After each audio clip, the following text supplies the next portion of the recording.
As an emergency ordinance of the Board of County Commissioners regarding establishment of fees for the Community Development Department hearing officer. We'll distribute that around. What we would suggest is adding that towards the end of the meeting, right before land use consent items, and we can have a representative from ComDev here to discuss the purpose of that ordinance. Okay, and what are the change? You suggested the change is to amend the fee schedule for the hearing officer. We currently have that fee hard-coded at $175 an hour. The hearing officer is costing $225 an hour, and we do have a hearing coming up on the Celestial, I believe, John, is coming up. And so we wanted to be able to amend the fee structure to match the costs of the hearing officers.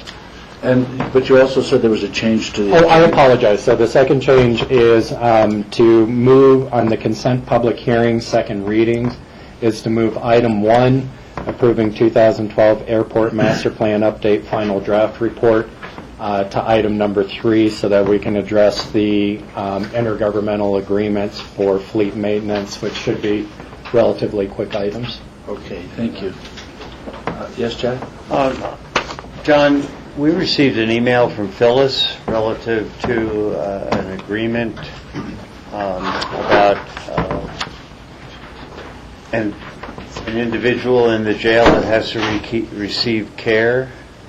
Now, I thought I read something about having to pass an emergency resolution. Yeah, we received an email about that. Yeah, so I thought we'd get a written copy of the meeting as well. So we might just check on that and, figure out if it is to come before us. Okay, it wasn't clear to me whether that is coming today or in our next meeting, so let me check on that. Don Bird is here. Don, are you here for that today? Do you have that? Okay, I did not have that ordinance available. I apologize. There would be a second edition then for an emergency ordinance. Don, could you outline the title of the ordinance? Sure. Brian, you have a seat? Right here, wherever you want. Well, listen, we don't need it to outline that. Okay. We're going to address it. We'll address it with the other emergency ordinance. So, Jack, thank you for pointing that out. We'll have 2 ordinances, and I'd like to get the meeting going. So, And we'll insert it wherever appropriate. I'm sorry. Could we have a motion to amend the agenda for these additions? So moved. Second. any further discussion? All in favor? Aye. So, thank you. The next item of business is public comment. Are there members of the public who wish to make a comment this time? Yes, sir. Would you identify yourself and come forward, please? Yes, my name is Paul Chichester, and I have a letter of application memorandum that I've put together succinctly in reference to Amendment 64 with regard to the state and local authorities dealing with the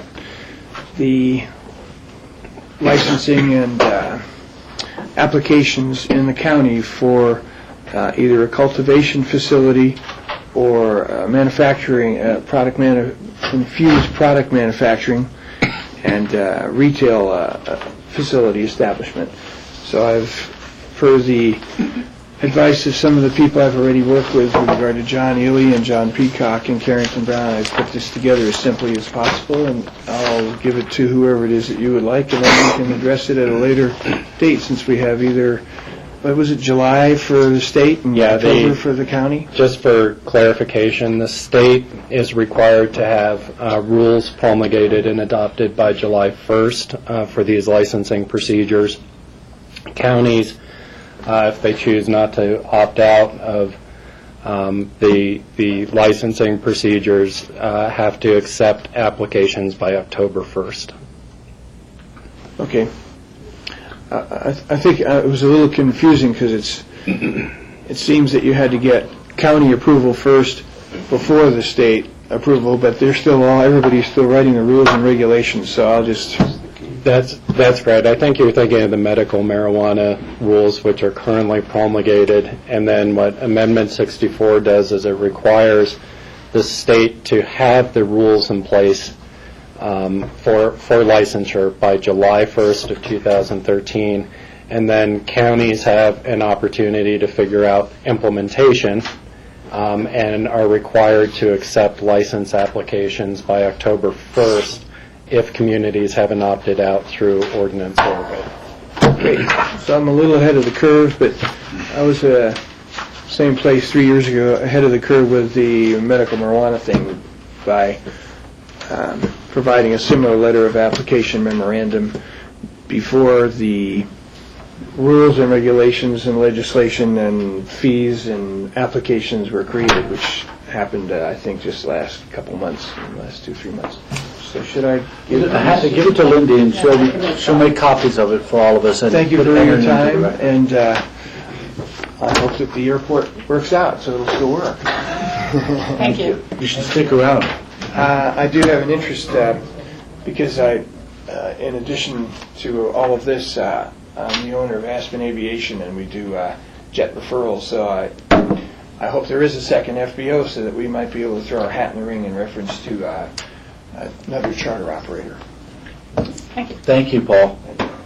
Are there any other members of the public who wish to make a comment at this time? Seeing none, we'll close the public comment session, and we'll move on to consent actions, minutes of work session of 11:13. Michael, you skipped commissioner comments. I'm sorry. Commissioner comments are next. Commissioners, do you have any comments? Rachel? Thank you, Michael. I just wanted to make a brief comment and request for a moment of silence now that we're in December and heading towards the holiday season when we all kind of wish each other peace and season's greetings, and yet we're still a country at war. A great number of our young men and women are far from home and in harm's way, and I'd like to ask for that moment of silence for their safety and a little solace for their families and solace for those who have lost loved ones on any side of these conflicts. Thank you. We'll have a moment of silence.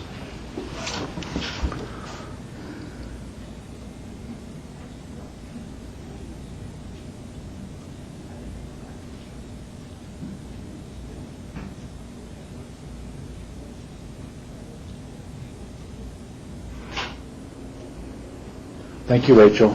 Thank you. Commissioners, any other comments? George? Although it doesn't seem like winter out there, we are in the midst of flu season, and I just happened to catch the end of a news report this morning talking about the flu epidemic that is hitting parts of the country now, and actually some schools are closing because of that. So there's certainly time to still get your flu shots, and in fact, this weekend, I think Friday and Saturday, or Saturday and Sunday, Thursday and Friday, the ski company health The ski company is having a health fair which is open to the public at Bump's Restaurant from 7 in the morning to 11. And you could check the paper on that. It's an opportunity not only to get flu shots, but you can get some blood drawn and tests on that, and some other opportunities to do some other health opportunities. So take advantage of that, but it's not too late to get your flu shot. We're just going into flu season. Okay, thank you, George. Any other commissioner comments? Okay, so we'll move on to consent actions. Minutes of the work sessions of 11:13, 11:20, and special meeting of 2:28 and 10:23 and 11:20, 2012. Is there a motion? I would move to approve. Is there a second? Second. Any further discussion? All in favor? Aye. The next item is consent actions, first readings, set for public hearings on December 19th. It's a resolution establishing the formula for distribution of the municipal share of county sales tax revenue for the year 2013, as required by Resolution 78121. Susan Atwood is here. John Redmond, are you going to present?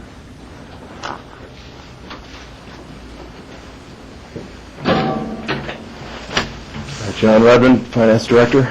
We're seeking approval of the distribution for 2013 of the county's 2% sales tax. The recipients of this tax are Pickens County, City of Aspen, Town of Snowmass Village, and the Town of Basalt. The county has a fixed 43% of this tax. The remaining 57% is distributed between the other three entities, and the calculation is basically a 2-year average is taken of their percentages, and that period of 2 years goes from September of 2010 until August of 2012, and the results of that calculation in terms of order of distribution are that the City of Aspen gets 43.59%, Pickens County is fixed at 43%, the Town of Snowmass Village gets 11%, and the Town of Basalt gets 2.3%. It's pretty straight math, but it can be confusing at times. Are there any questions? Board, any questions for John? Is there a motion? I'd like to make a motion to approve at first reading the resolution establishing the formula for distribution of the municipal share of the county sales tax revenue for the year 2013 as required by Reso 78-121. Is there a second? Second. Rob seconded that, and is there any further discussion? All in favor?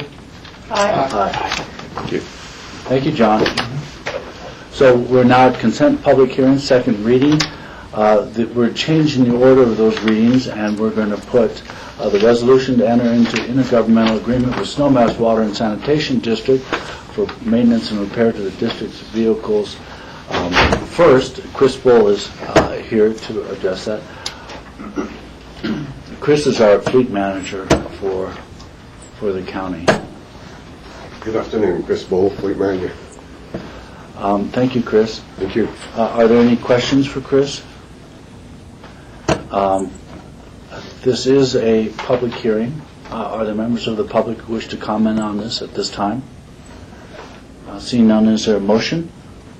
I'd like to move to approve a resolution of the Board of County Commissioners of Pickens County, Colorado, to enter into an intergovernmental agreement with Snowmass Water and Sanitation District for the maintenance and repair to the district's vehicles. Second. Any further discussion? All in favor? Aye. The next item is a resolution to enter into an intergovernmental agreement with Aspen Fire Protection District for maintenance and repair and supply of fuels to the district's vehicles. Chris Bull is also going to address this issue. Are there any questions for Chris? If there are no questions, this is the public hearing. Are there members of the public who wish to comment at this time? Seeing none, we'll close the public hearing. And is there a motion? I'll make a motion. Resolution of the Board of County Commissioners of Pickens County, Colorado, to enter into an intergovernmental agreement with Aspen Fire Protection District for the maintenance and repair and supply of fuel to the district vehicles. Is there a second? Second. Any further discussion? All in favor? Aye. Aye. Thank you very much, Chris. Thank you Good for luck the with support. this Thank item. you. So, since we've changed the order, the next order is, the next business is the resolution approving the 2012 Airport Master Plan Update Draft Final Report. Jim Elwood and company are here. Yes? I apologize, Michael, but we did have two items. What part of the agenda are they supposed to? They'll be coming right before the land use, the two emergency ordinances. So they'll come after, let me just get back here, Jack. They will come after consent public hearing, second reading. So Okay, they'll come after the airport. Okay, thank you. Okay. Just give us one moment if we could. We'll set up. Jim Elwood, Airport Director. We're here to talk about the Airport Master Plan and consideration of second reading and public hearing. I'd like to introduce the team members that are part of the process today. First is Tim Malloy, who's working on the electronics as we speak. Tim is a planner in the Valley and has been very helpful in the process. The second person is Dan Reamer. Dan Reamer is an attorney with Kaplan, Kirsch, and Rockwell. In a moment, I'm going to ask Dan to come up and share a few thoughts about kind of the overarching issues related to the master plan. Mark McFarland, who's with Mead and Hunt. Mark is a planner and has been integral in developing this document, along with Rick Dunkelberg, also with Mead and Hunt. Additionally, we've got Steve Horton of Leibowitz and Horton. They are financial advisors who work on airports nationwide to make sure the financial plans can then line up with whatever future projects that we might consider. And also J.D. Ingram with Jadiation is also here. That's an engineering firm out of Denver who have been our engineer of record for over 4 years most recently. So that's the team that's involved. If you would allow us, we're going to go through some of the items that were brought up during the November board meeting, which I think were really key and important. But I believe that it may be helpful to have Dan Reamer as outside counsel to be able to kind of frame this issue up a little bit and make sure we're all working from the same baseline in terms of what the FAA expects and what some of our responsibilities look like. Jim, just let me ask you: is this plan on the web, and are people who are viewing us now pull it up and look at it as we go through it? Well, that's an excellent point. Thank you, Michael. If those that might be in the audience or at home watching this, you can go to www.aspenairportplanning.com. You can see all of the work that's been done on this project from day one, including all of the raw comments or unedited comments that have come throughout the process, which has involved in excess of 80-odd meetings with the community at various levels to gather feedback, and there's been lots of modifications that came from that feedback along the way. Thank you. So next, Dan Reamer. Yes. Thank you, Mr. Chairman. Commissioners, again, my name is Dan Reamer. I'm with Kaplan, Kirsch, and Rockwell. We are outside counsel to the county on airport issues. There was a indication that I perhaps represented the FAA. Just wanted to be clear, I represent you all, the Pickens County. As Jim indicated, what we wanted to do to start off this presentation is to just frame the regulatory environment in which the master plan is taking place and do that quickly. We've been through a lot of this material in public sessions over the period of the last 2 years while the master plan update has been going on, but because there is this important regulatory construct that exists for airports, we thought it important just to lay out some of those basic principles before we get into the nuts and bolts of the presentation. First, I wanted to just quickly talk about master plan and the FAA's role and the federal government's role in the master plan itself, then talk about the grant assurances, and then finally talk a little bit about what all those things mean for us in terms of the lessons that we need to be mindful of as we move forward in this second reading. First, with respect to the master plan and the FAA's role, just a quick reminder that the FAA has funded this master planning effort. While the FAA funds the effort, this is a local planning process. It is the county's master plan. The FAA's principal role is in ensuring that the master plan is conducted in accordance with the requirements that FAA has set forth, but the FAA does not essentially scrutinize page by page the master plan content. The FAA will be responsible for approving the airport layout plan, which is the plan or the map that identifies the existing and future improvements at the airport. They do that by looking at the safety, efficiency, and utility of those features that are identified on the airport layout plan. But again, they do not approve the master plan in terms of all the decisions that are made. We've talked a lot over the last 2 years about discretion and the county's discretion. The county has a considerable amount of discretion in this planning process to decide what goes where, what improvements are in the best interest of the airport and in the best interest of this community. Having said that, the FAA, in a presentation back in May of this year by the manager of the airport's district office, did advise the county that the airport, in master planning processes, encourages airport sponsors, airport operators, to be mindful of their obligations to the FAA so that that concept of the county's federal obligations, the airport's federal obligations, are infused into the master planning process. That's something that the FAA calls planning for compliance. And so that's a charge that the FAA has put upon the county to consider these compliance issues as the master plan goes forward. And then the last thing I'll say about the master plan and the FAA's role and what the county had set out to do in initiating the master plan is that there was a specific charge to the planning team, the consultant team, to look specifically at this issue of a second FBO based upon inquiries and letters of interest and expressions of interest that the county had received historically. And the decision was made to look at the suitability of portions of the airport for a second FBO through this master plan update. The second item that I wanted to touch on quickly has to do with the FAA grant assurances and making sure that we all understand the basic grant assurances that are implicated by this master planning process, generally as well as by this question of a second FBO at the airport. There are 39 total grant assurances. They cover a wide range of topics. There are 3 of those 39 grant assurances that are implicated in particular by this conversation. The first is grant assurance number 19, which is a requirement that the airport be operated at all times in a safe and serviceable condition, and that the airport sponsor not cause or permit activities which would interfere with its use for airport purposes. And so the FAA's perspective on this grant assurance 19 is that areas of the airport that are suitable and available for aeronautical activities should be used for those aeronautical activities and made available for those aeronautical activities by prospective tenants. So that's one important piece that is important for this planning process in order to ensure that grant assurance 19 is satisfied.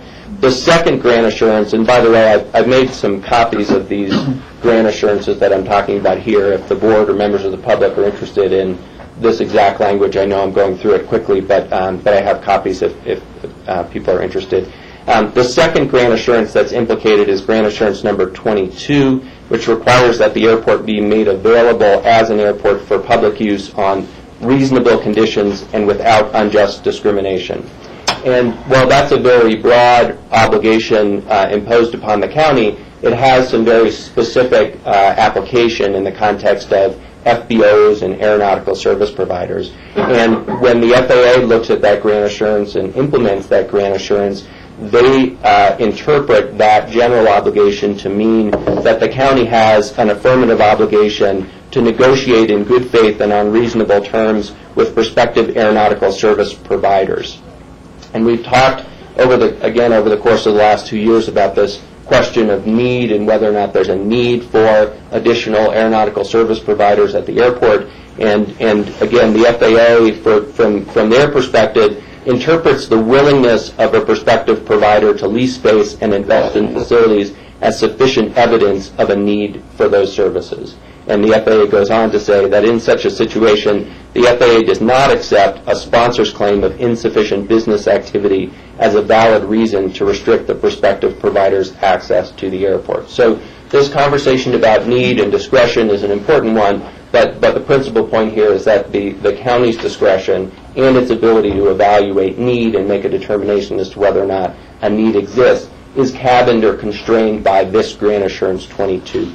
And then the third grant assurance that's implicated by this planning process is grant assurance number 23, which prohibits the county from granting an exclusive right to anyone who intends to provide, to anyone providing aeronautical activities or conducting aeronautical activities at the airport. And the FAA defines exclusive right. It essentially amounts to a monopoly, but the FAA defines it broadly to mean a power, privilege, or other right excluding or debarring another from enjoying or exercising a like power, privilege, or right. And so an exclusive right can be granted in a variety of ways. It doesn't necessarily mean a contract that allows one entity to be a monopoly at the airport. It can be conferred indirectly through a variety of means. Those are the grant assurances that are implicated here. And then finally, just wanted to quickly go over what all of this means for this planning process and the airport more generally. And the first important point to make sure that we keep in mind is, number one, simply because there is a single FBO at the airport today does not mean that the county has conferred an exclusive right on that FBO. So there is no violation of the county's grant assurances as we sit here today. However, the actions that the county takes today and in the future may give rise to a charge by others of a grant indirectly of an exclusive right to that single FBO.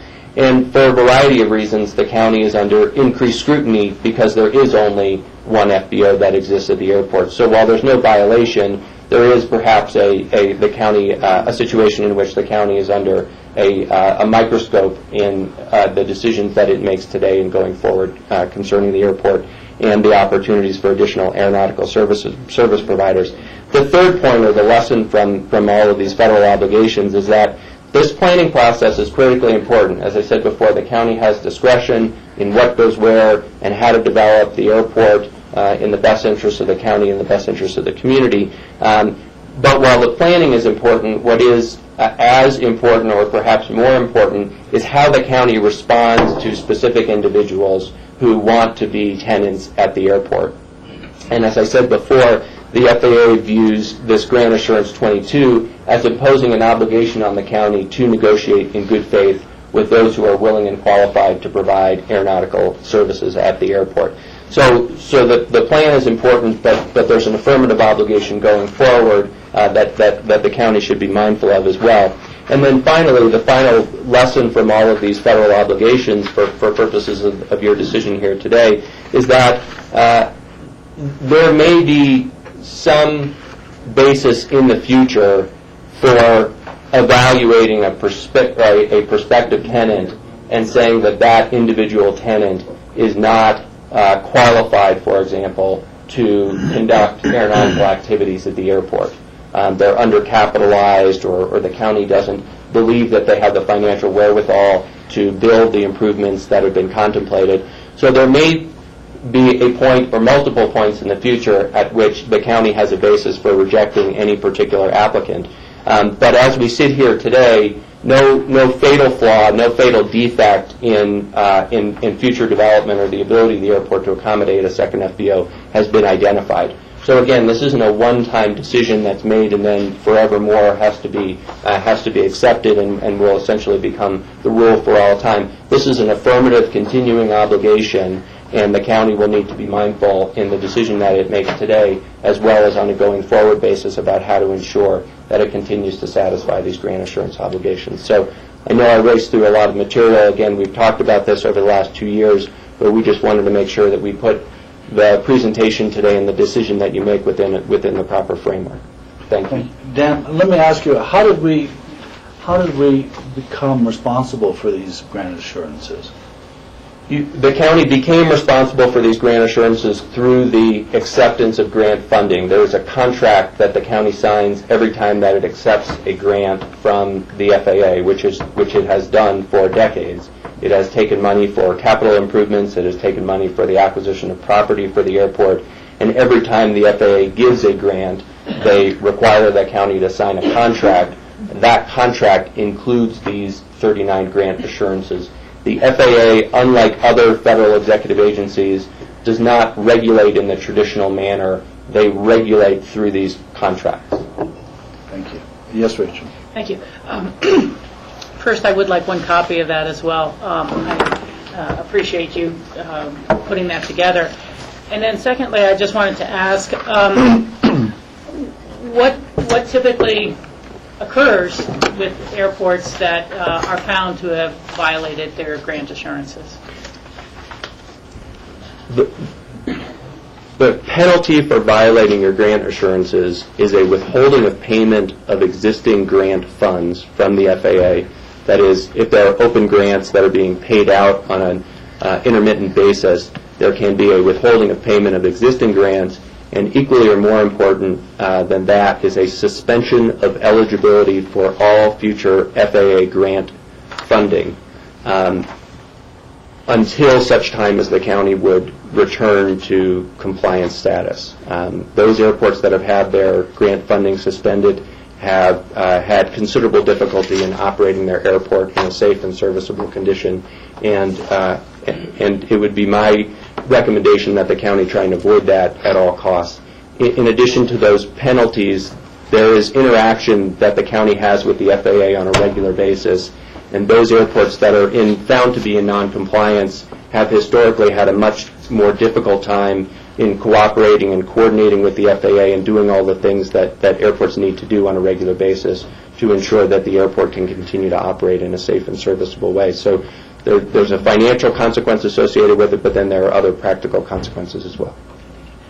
Michael, I have a couple more to follow up at this time. Thank you. We have an existing master plan, and it identifies the west side as available for future aeronautic use. So, in theory, there could be an application for west side development now under that, and we would not have any guidelines or parameters to really evaluate the feasibility of that. Is that essentially correct? All pieces of that are correct. That is, you're correct in saying that the existing master plan shows a portion of the west side as being available for future aeronautical activities, and that the county has been and remains open for an application in accordance with the county code from a prospective tenant, and the code prescribes exactly what the application should consist of. So the county has been and remains open to anyone coming in and submitting an application. And the last part of what you said is true as well, in my view. That is that it would be difficult for the county to evaluate any application that came in the absence of some additional planning effort to identify what specific improvements are considered by the county to be appropriate on the west side. That was not planning activity that went into the previous master plan, and that was a principal purpose of this master plan update.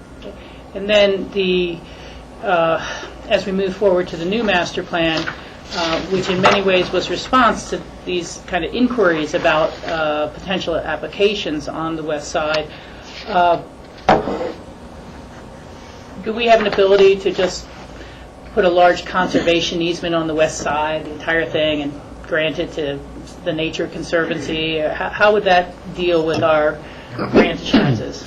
Part of the reason why I identified this grant assurance number 19, which sounds at first blush like it doesn't have anything to do with the topics that we've been discussing, is because grant assurance 19 would essentially preclude, or in the FAA's mind, it would preclude the county from doing that, simply going out and conferring transferring a conservation easement or taking some action to declare that property to be unavailable for some reason that was considered by the FAA to be arbitrary and unreasonable. So that property is considered by the FAA, as well as on the current master plan, to be available for an aeronautical activity. And if the county made a decision to do that and it wasn't supported, it wasn't empirically supported, and it was just intended as a way, clearly intended as a way to cut it off from any future development, the FAA would consider that to be a violation of this grant assurance 19, with all the attendant penalties that I just went through. Thank you very much. Yes, Rob. Is there a rough number of how much money we've benefited from through grants over the last 6 years? You may recall at a previous meeting we shared that with you, and it was in excess of $80 million over the past 10 years to help with infrastructure and safety issues. Any further questions for Dan? Thank you, Dan. But you'll be on standby. Standby here. Yeah. Drifting back. Yeah. All right. Thank you, Dan, for that kind of overarching viewpoint, because while we've shared that with the advisory committee, we've shared it in our open houses and other places along the way in this master plan, we really felt it was important to kind of ground the issues back and so that it's fresh in everyone's mind. Kind of also looking back, you may recall that we started this master plan in a very different method than many communities go about doing their airport planning through the FAA process. You know, in so many communities, they'll bring in a whole team, not unlike what we did, but the difference really lies in the fact that we started with brainstorming sessions with the community several years ago, asking them what they felt about their airport, how they saw things that might fit together at the airport. And what's really amazing to me, anyway, is that as we went through that, and it's been refined and improved, I think, considerably during that period, but all of the concepts that currently exist in this document came from the community in those original brainstorming events. And then the open houses and the public meetings we've had, we've continued to refine those concepts down, along with a tremendous amount of feedback from this board as part of that. So I think there's a really interesting twist there, where most communities would end up bringing in the consultants. They'll tell you what they think you should do. And in our case, we wanted to make sure that it really came from the grassroots and from the community from the onset. Above all, this document is really about space planning. DEPA wants us to look forward 20 years and think about what pressures might be on the airport over that time, and be able to account and, to the best of our ability, allocate a certain amount of space on the airport that allows those choices to be made by future individuals. And they have us do this every 5 to 7 years. The last one we approved in the county was in 2002. And so we've been working under that and for the past several years intently on trying to get the right balance of community issues along with operational pressures that might come to the airport over time. I also want to mention, and beyond that kind of space reservation, is that while we've done financial modeling in this master plan, the only time that a project will go forward in this project is if the Board of County Commissioners directs that project to move forward. And so if we end up in a situation where financially there's not necessarily the right balance of money, or our forecasts don't turn out to be exactly accurate, we're not going to end up building any projects that are not financially sound and with thoughtful consideration about those impacts. I guess I'm going to kind of kick over to more specifics of our presentation today. I want to compliment the board, multiple times over. The feedback that we received on November 14th, the last time we were in front of you at first read, was very, very important to the changes that we've brought forward to you today. We thought that those comments really needed to be concisely framed within the master plan, and so we developed a brand new chapter, and it's called the Development Plan. And within that plan, we tried to capture those key issues that the board shared with us on the 14th. And I think that means that it'll be a standalone chapter within the document and fairly easy for all of us and future generations to be able to look at and think about your intents when you asked and challenged us on some of those kind of questions. So I'm not going to spend too much more time talking. Michael, I do need to clarify, while the entire master plan is on the AspenAirportPlanning.com website, anything that, all the slides that you're going to see, plus the new chapter that's been created, are all available on Pickens County's website, and people can refer to that right now. So we're about to kick into those slides. I'm not going to spend very much time. We're not going to recover the entire master plan today because you've seen that on the 14th and several times prior. But we do think that we want to address those changes that you brought up on the 14th and, of course, allow time for public comment. So the planning process, it's been extensive, it's been thorough, and I believe comprehensive in terms of trying to find the right balance between all the interested parties that use the airport or impacted by the airport and the community at large, reflected by over 80 community meetings along the way. I think that from the meeting on the 14th, you kind of gave us 10 specific areas of concern, and so that's what we're about to go through with you. And we've called this new chapter, I think I already mentioned, but it's conditions of approval of the master plan, to try to summarize those thoughts and opinions. With that, I'm going to turn it over to Tim, which will walk you through some of those pieces. And we've got the entire team here to be able to answer questions that you might have. Thank you so much, Jim. Tim Malloy, TG Malloy Consulting, working with the airport for the last dozen years or so. And I'm just going to go through a few slides here to sort of summarize for you how we've addressed the conditions that you presented to us on the 14th. They are included in the new Chapter 6, as Jim mentioned, which is referred to as the Recommended Improvement Plan. And the first part of that plan sort of provides you with a summary of the recommended improvements. That chapter will also have a copy of the Recommended Improvement Plan, which is attached at the back of the version that you all have received. And the last part of it is this review of BOCC conditions of approval. And these came from the comments that you provided to us during the November 14th meeting. And the first one we're going to talk about is protection of Owl Creek. This was raised as a concern in terms of the west side development, in as much as there is a sensitive area, a riparian area associated with Owl Creek that traverses through that area that has some development potential on the west side, actually traverses under the runway, comes out on the east side, and goes down the slope into the Roaring Fork River. Our approach that we recommend in the conditions of approval in the new Chapter 6 is to take a three-tiered approach to protecting Owl Creek, and the first would be to include careful analysis of it in the environmental analysis, which will be among the next steps moving forward in the event that there is actually a proposal for development on the west side.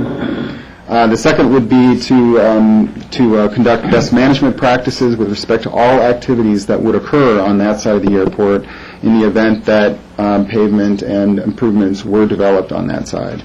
That is stormwater management, grading away from the stream, ensuring that everything that is done in terms of operationally on that side of the airport is done with the greatest care. The third is to have sort of a two-tiered approach to looking at the setback from the riparian area, from the stream itself.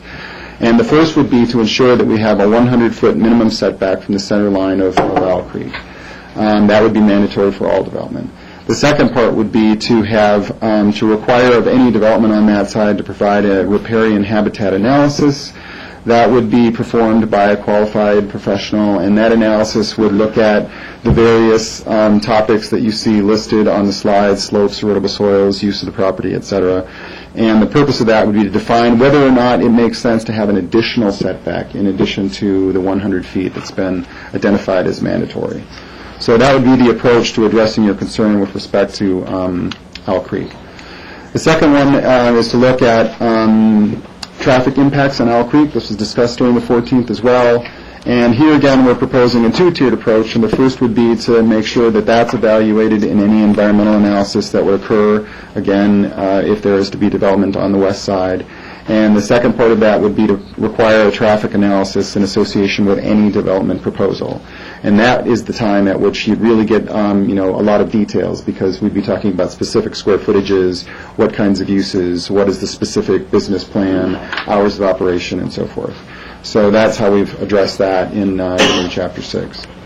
The third is design guidelines, and this, is, you may recall, is also a condition in the resolution of approval, wherein the airport is directed to prepare a set of design guidelines that would be applicable to all development on the airport, all development.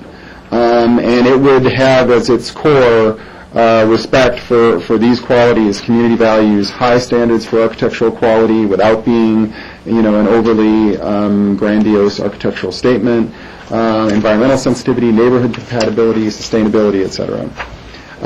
These standards would be developed over a period of some months, as quickly as possible, and would be in place when and if any development application were to come forward. And they would be reviewed and approved by the board, so you would continue to have control over those.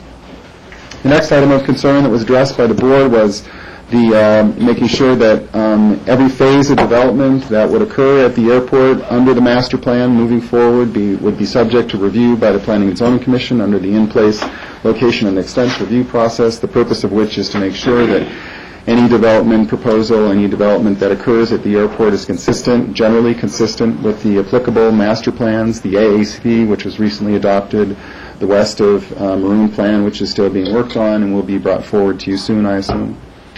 And we also had mass transit identified as something that you wanted to make sure was carefully addressed as the airport moves forward, particularly in association with the terminal area plan. We intend to look at the best management practices for other airports in terms of how transit is utilized, to see if some ideas grow out of that might become part of the work as we proceed with the terminal area.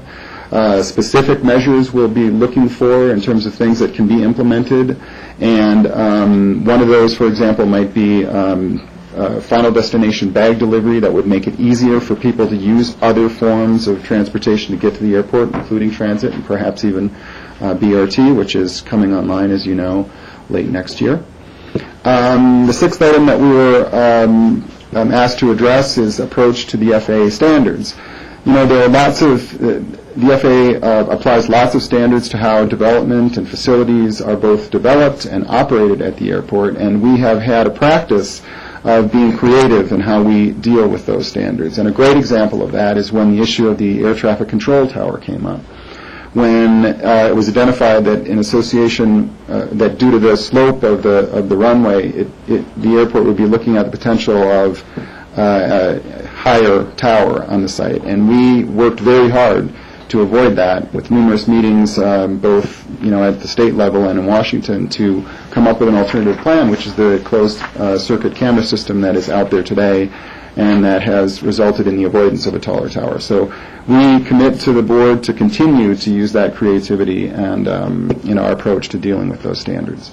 The seventh item is trails, and in fact we've been actually working on this for a while now. We have worked with the Open Space and Trails Board and the Trails Department, and we are working on, we've sort of more or less the staffs have defined and agreed upon the alignments for the connecting trails that connect the airline trail to the base of Buttermilk area. Those are actually shown now on the recommended improvements plan, which you'll see in a moment, and they will also be on the ALP, which is the document that goes to the FAA and gets signed. We're pretty much through the details on that, and there are drafts of the documents that are being reviewed, and we hope to bring those documents to you for approval in January. Project coordination, we've been asked to make sure that as we move forward, we coordinate the terminal project with the bus rapid transit stations, as well as the underpass. We have been continuing to meet with them throughout the planning process. We met with them last Wednesday to look at some preliminary construction drawings and have provided them with comments on those drawings. And there are tentative meetings set up, I think, in the next couple of weeks as well to continue that process. And we are happy to be doing that. Noise monitoring also was raised as an issue. This is one of the items that came out of the Planning Commission referral comments. And we have committed to the language that you see on the screen, which includes additional monitoring and looking at the potential for exploring other noise mitigation measures as the need arises. We would point out that we've actually included in the master plan all along this sort of noise buffer that we've been looking at along the frontage road to try and help reduce noise impacts on the adjacent CMC, North 40, and AABC area. And then we were also asked, the question was raised as to whether or not the historic preservation officer had seen, the historic airport ranch. I did contact her, Susanna Reed. She has actually been out to the site and walked those areas as part of the airport master plan process. She was comfortable generally with the language that we had included in the environmental overview chapter, current chapter 6 in the draft final report which you received. But she did ask us to include having her or the historic preservation officer be a referral in addition to the SHPO, the State Historic Preservation Officer, and we have modified that paragraph in Chapter 6 to include that language so that she would also be referred. So that's how we've addressed the conditions. On the screen now is the recommended improvement plan as has been modified since the 14th. Let me ask, do we want to go back later to these conditions and go through the full presentation? You can ask Tim a question. Okay, thank you.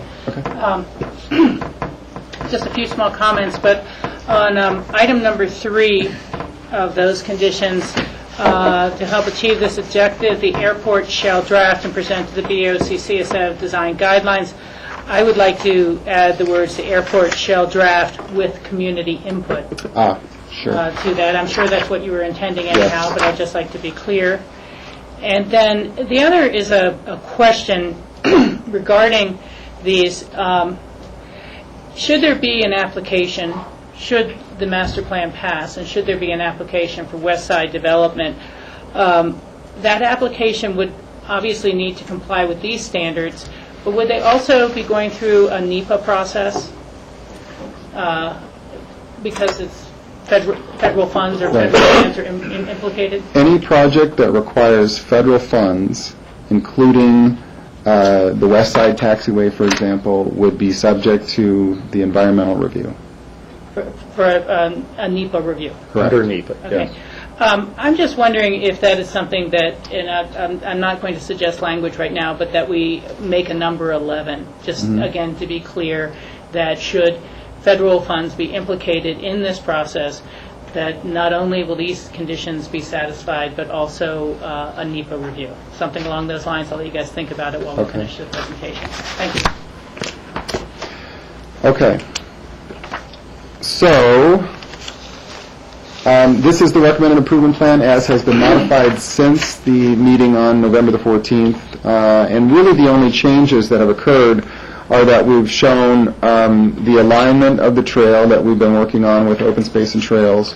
Also, I would point out that on the ALP and off this particular sheet, because it doesn't cover the area which the airline trail is on, that this trail, which right now comes up the slope and connects to the new proposed alignment for the airline trail, which is sort of right along the hillside up here, will also be on the ALP.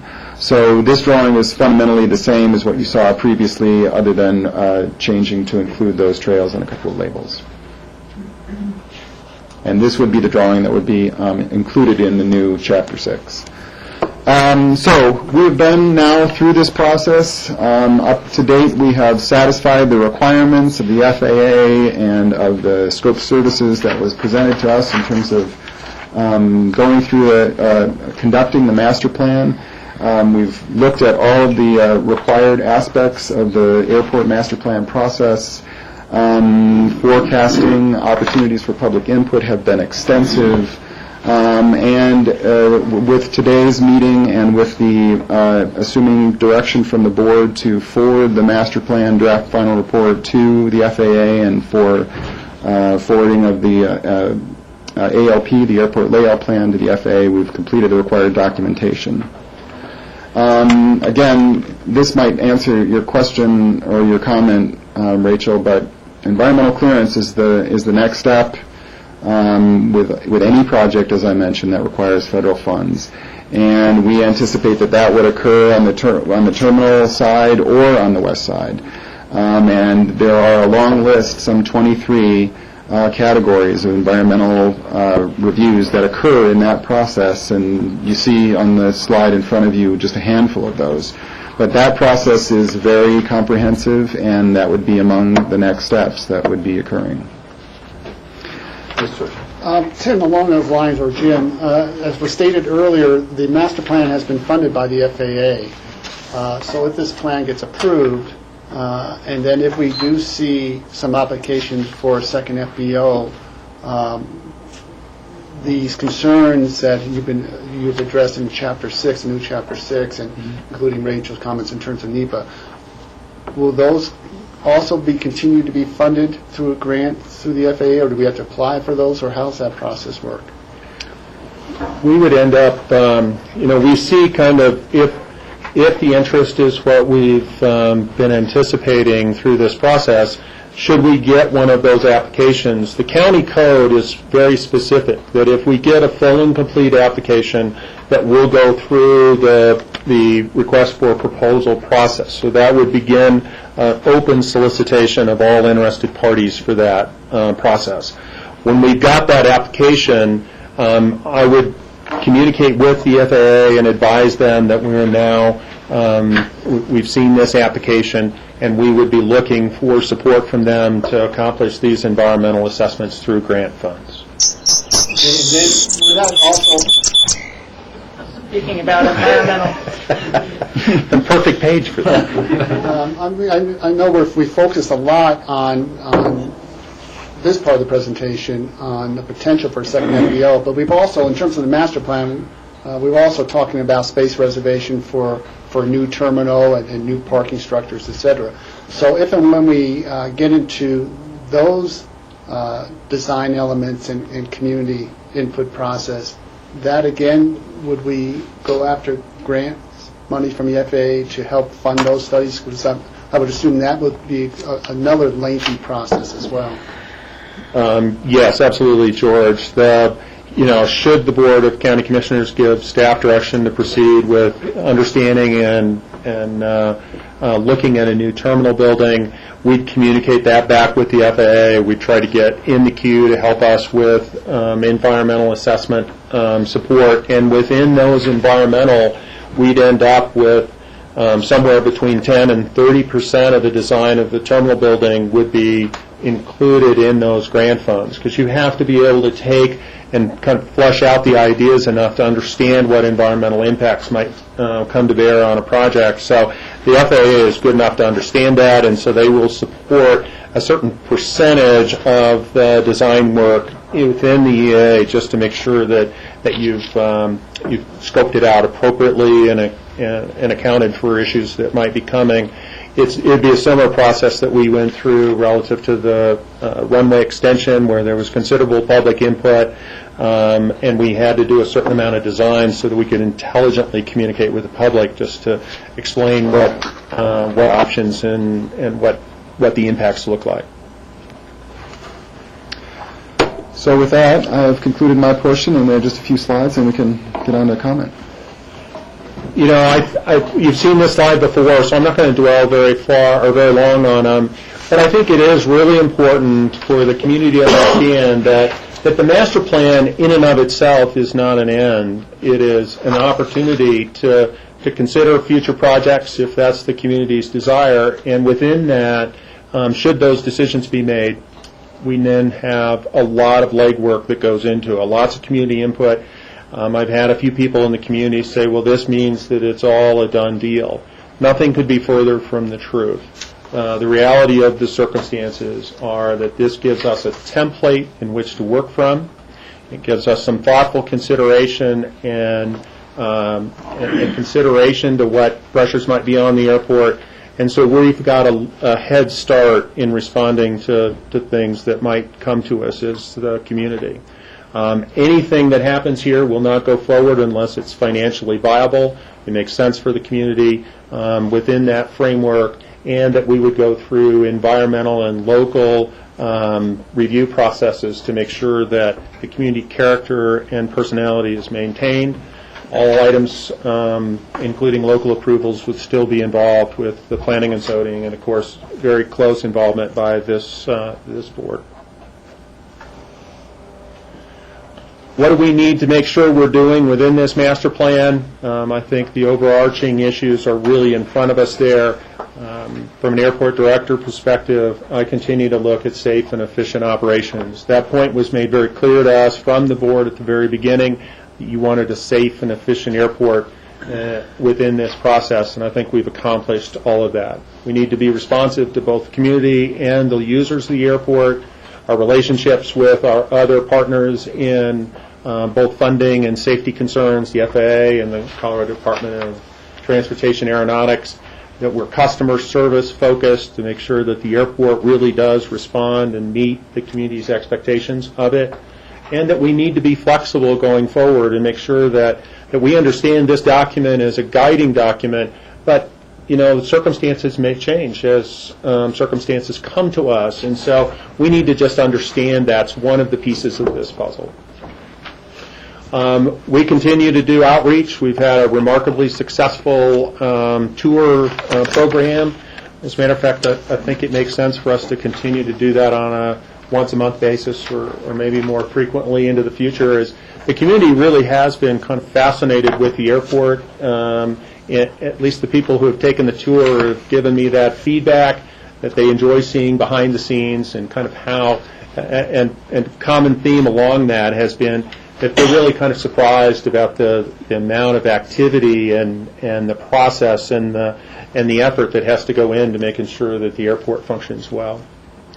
And of course, the next direction, if indeed we've heard you correctly, is to start on these design guidelines with public input, and we desire at the airport, as always, to be open and transparent to the community, since it is their airport.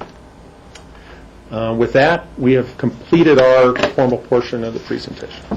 Thank you, Jim. Board, do you have any questions at this time? We'll come back to the board. But at this time, we'll have public comment. And if you'll just raise your hand, I'll recognize you, state your name, and we'll give you time to make your comment. Are there members of the public who wish to comment at this time? Surely this room can't be this full. Yes, sir. I saw yes, sir. Did you raise your hand? Yes. Fred Mosier, General Manager of Atlantic Aviation, and obviously we have some concerns that the master plan has been directed towards second review. Hoping that there will be a different outcome, that some other aeronautical use might be better suited for Pickens County, a smaller scale. Our employee group, I'm concerned about obviously the loss of some business.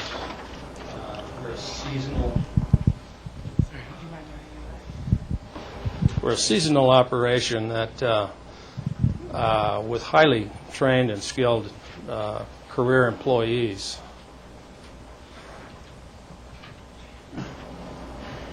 That, we're not sure what the outcome would be with a second FBO and the dilution of our business by taking a piece of the pie and not generating more revenue from more aircraft into the airport. I want to thank you all for, the amount of effort that went into this process. And that's probably it. I'm hopeful that there'll be something else that could be put on the west side rather than that multitude of perhaps pavement and taxiway and buildings. Thank you. Thank you, sir. Are there any other members of the public who wish to make a comment at this time? Yes, I see a hand. Yes, sir. That's the closest one.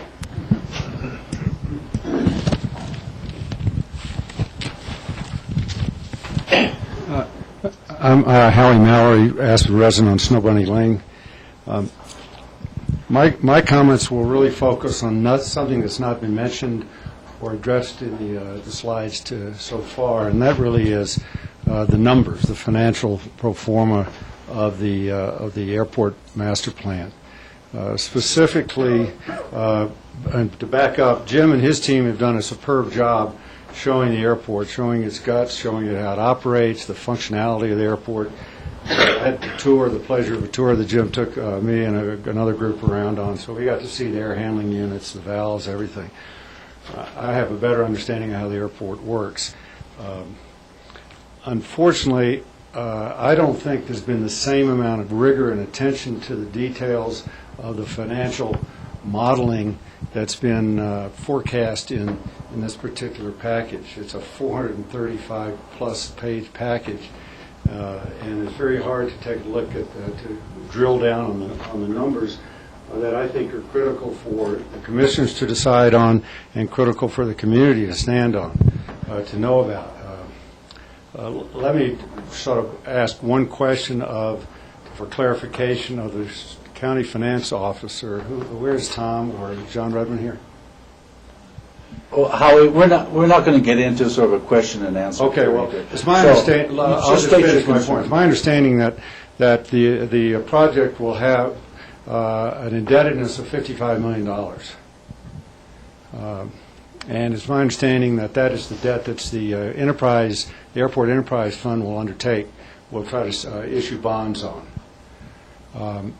It's my understanding also, and this came from the Financial Advisory Board when I spoke with one of the members, that the county's guaranteeing that $55 million.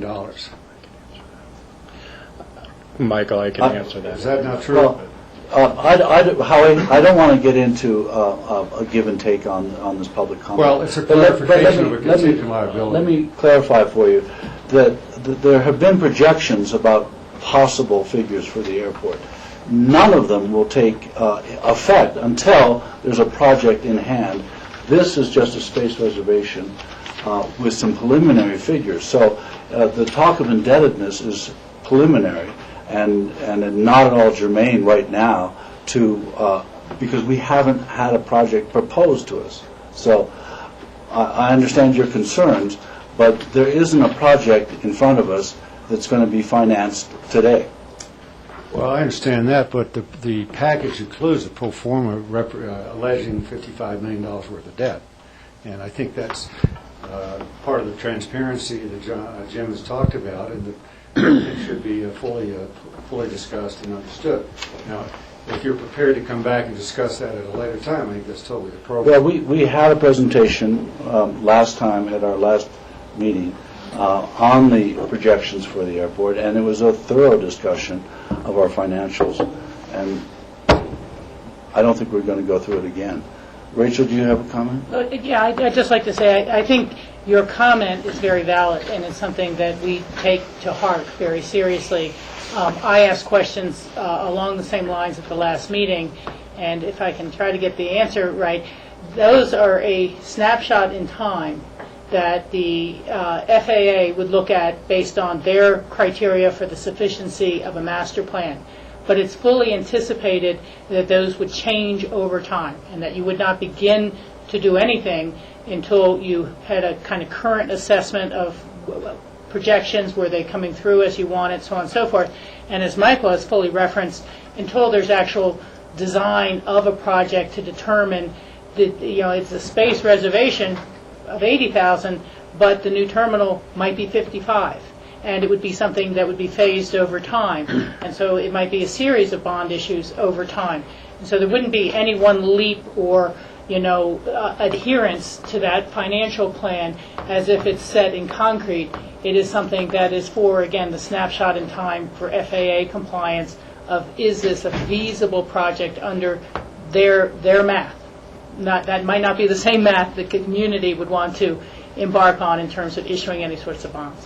Well, I understand that, but I can only refer to what was given out to the public, and it says there's going to be debt issued in 2014, which would aggregate to approximately $55 million. So that's what was presented to us in the public. So all I can do is comment on what has been shown to me or shown to the public.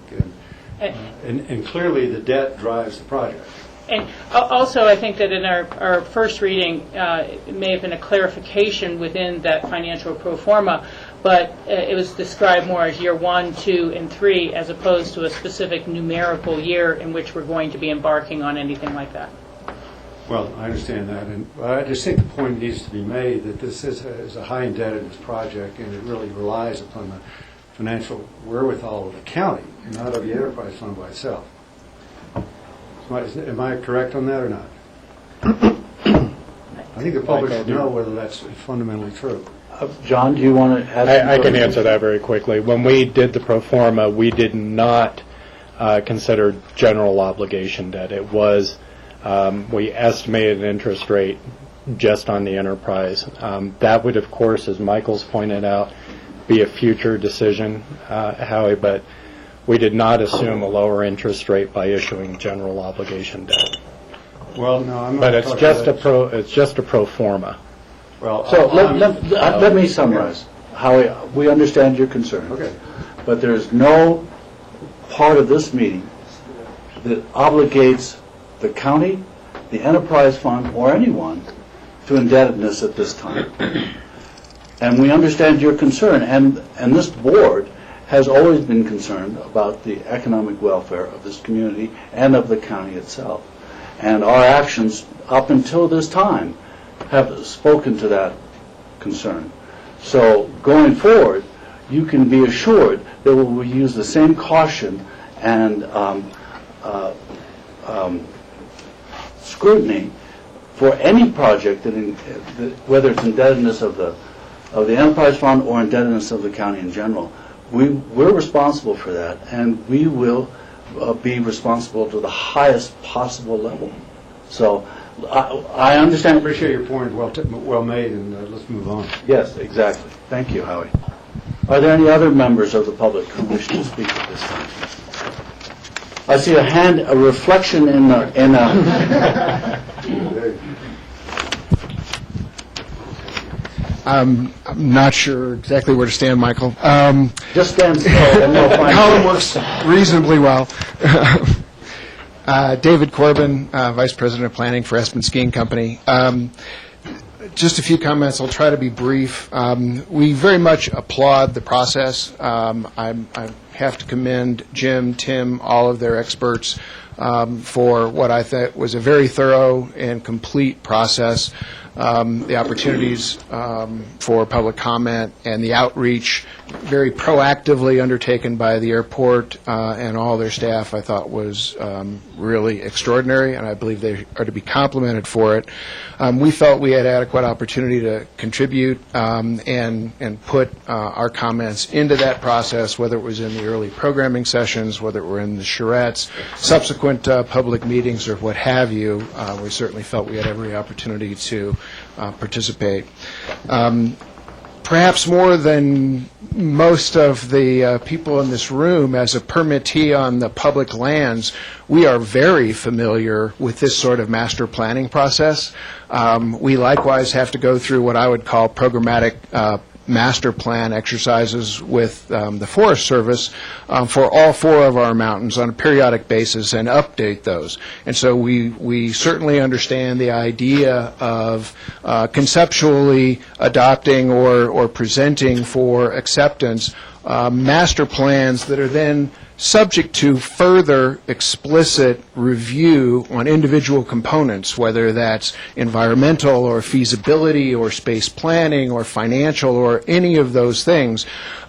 That's a very familiar thing for us. So I think we understand what you as a body of commissioners are undertaking and receiving from your staff in this case, and your responsibility in sending that forward, and well understand that there's great opportunity in the future to, whether it's address financial considerations on specific proposals or to look at environmental impacts on the west side or any of those features, that all of those opportunities for further scrutiny, review, and very careful thinking are still before us as a community.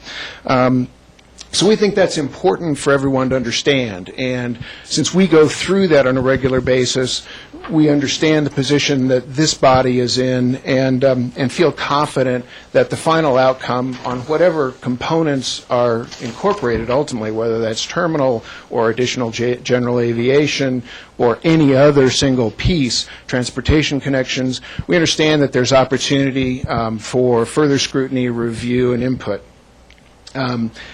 That said, we support the programmatic elements that are in the plan and the document that's before you. We have no particular objections or complaints.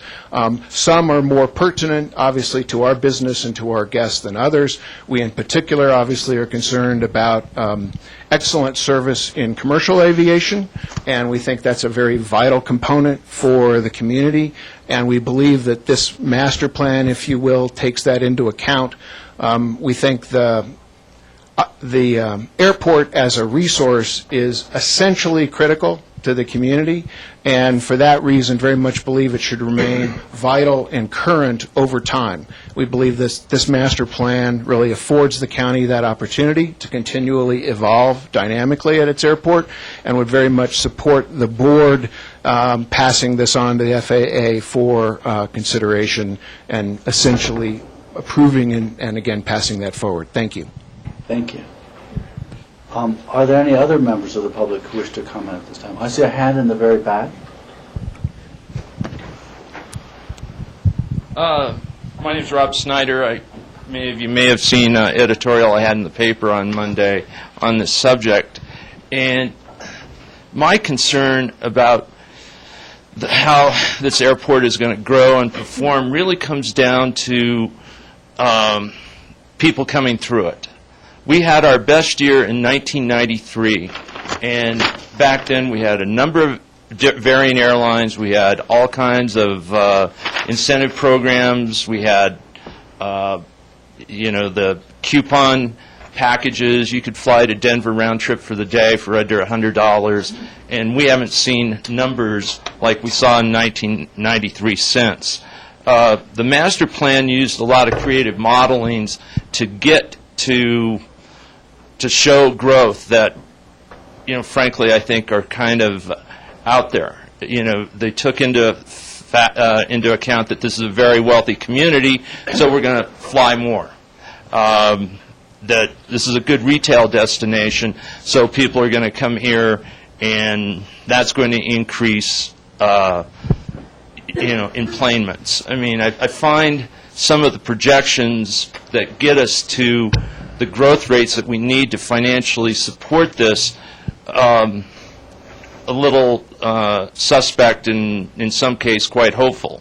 And being able to pay for this relies heavily on that growth, which I think is a problem. The other problem we have is that as a nation, we're really down to four major airlines. We're down to United, Delta, American, they're in bankruptcy, and U.S. Air. So where are we going to get the increased flights that we need to get, because we're limited by the plane size, how many people we can get in here.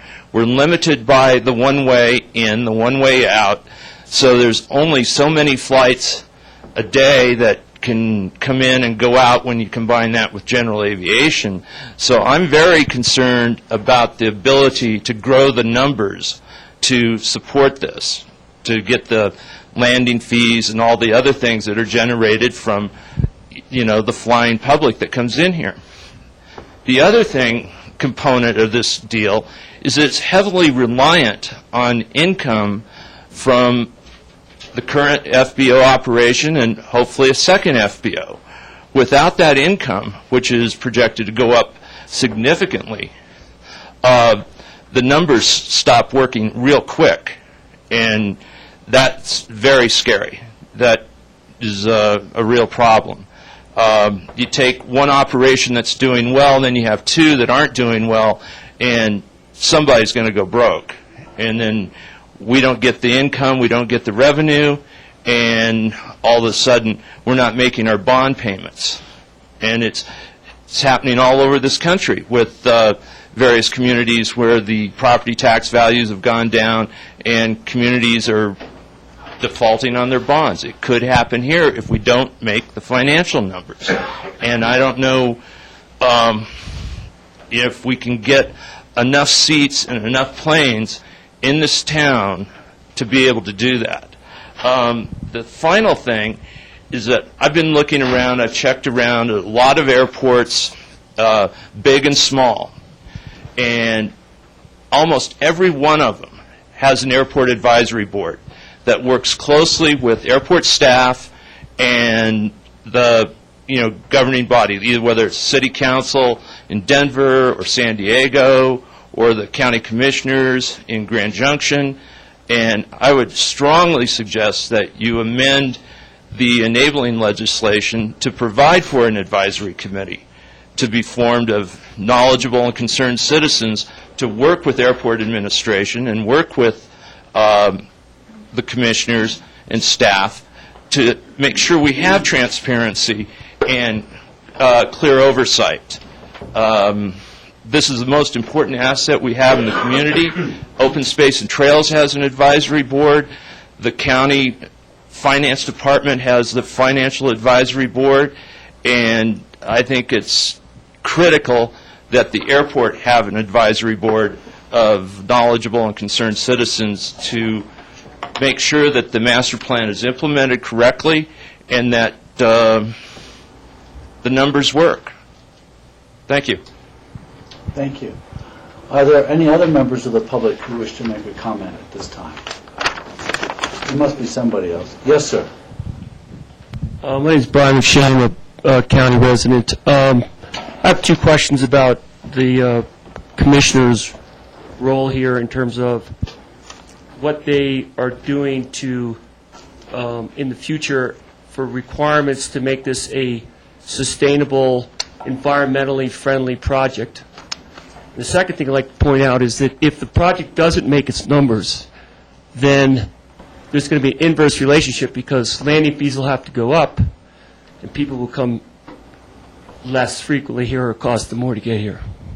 That's all. Thanks. Thank you. Are there other members of the public? Yes, ma'am. I'm Janae Kirk, and I'm a 45-year resident here.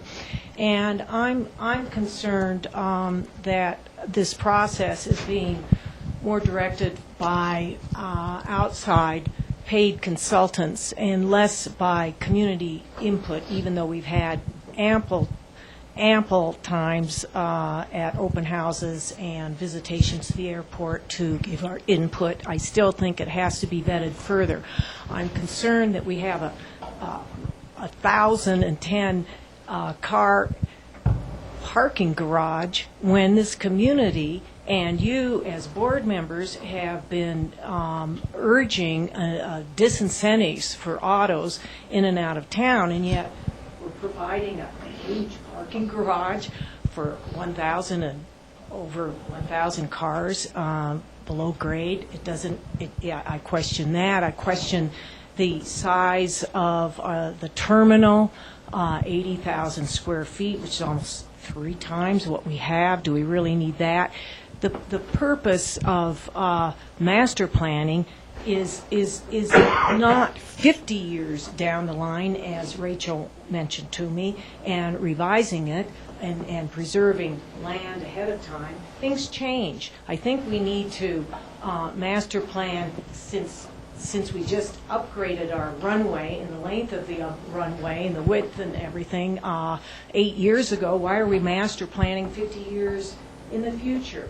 We should be master planning maybe 10 years in the future. Do we want to be held hostage to grants with the FAA? There are many questions that need to be answered that should have far greater community input, and I urge you to get design committees and, as Mr. Snyder mentioned, have a more community input with what our values are. So, thank you. Thank you. Are there other members? Yes, ma'am. While I have the mic here, excuse me. I might as well Excuse me. mention. Excuse me. I recognize this lady in the red here, and if you'll give her the microphone, you can be next. Name is Dieter Bibik. No, please give it to Debbie. I'm so sorry. I would have We can't operate this meeting on the fact of who gets to grab the microphone first. Okay, after me. Thank you, and sorry about that. Hi, I'm Debbie Braun. I am the president of the Aspen Chamber Resort Association. I did have the pleasure to sit on the study committee for the master plan, which was about 6 meetings. I also got to take that great tour that Jim offered, and not only myself, but we did engage our board and our public affairs committee to join in and to really take a look at what the airport was up to master planning. I really applaud the efforts of the airport staff and the county commissioners. Being visionary is difficult, and when you're looking out 10, 15, 50 years into what we want this community to look like, the chamber just went through its own visioning exercises. And one of the things we very much think is important is to position ourselves as a world-class international destination. And we believe with some of the placeholders and the planning that you have for the future, the accessibility is going to be really great, along with the ability to really position this community in the best light. So I don't want to repeat a bunch of comments here. I just want you to know that we support the master plan, and we hope that you approve it this afternoon. Thank you. Thank you. Yes, now, sir, you can have your chance. Now I can talk. Yes. Dieter Bibik, I've been flying here out of the airport for 50 years, flying gliders for 45 years. And I haven't seen gliders or sailplanes mentioned in the master plan at all. All I want you to know, not to forget us, and also maybe take care of the little guys, sport aviation, small airplane parking, and so forth. We do need hangars, and if we do put hangars on the ranch, the out-creek traffic will not be that much affected. The out-creek traffic is much more affected by snowmass. Everybody is going out-creek now rather than Bush Creek. I saw a little comment the other day. So that's all I have to say. Thank you. Thank you very much. I see a hand over here. Hi, I'm John McBride, and I'm probably the closest neighbor to the airport at the Business Center, where we've been looking at it for many years, and I've been flying in and out of the airport for many years, both commercially and as a light aircraft pilot. And I happen to think it's one of the better airports I've ever been in. I've flown all over a lot of the country. A great little airport. It works efficiently, effectively, commercially, and for private aviation. But I, like Debbie, am on that board, and but I happen to be a little confused by what's going on here, as Jim knows. I do not quite understand what's wrong with the last master plan, and I don't quite understand why you went to all this effort. That just may be my shortcoming, but it had projections that were higher than where we are today, and but we're doing a whole new one. I presume it might be for establishing a fixed base operation on the other side. I don't know about that, but I don't hear anybody that I know in the flying world saying, gee, I wish we had a lot more big hangars over there, or I wish we did have a two-story terminal with jetways. I don't hear that from anyone. I'm confused by the demand. We built most of the buildings on the other side, either for ourselves or other people. And everyone was built on the basis of a real demand for whatever was going to happen there. And they were built and they are used, and that's that, and they're done. I don't understand this demand when when the flying world is flat for commercially. It's stayed flat for 20 years. The private aviation I'm mystified by. If I fly into Rifle, it's just an empty sea down there. There are hangars for sale, hangars for lease, nothing going on at the airport. It's just acres of asphalt.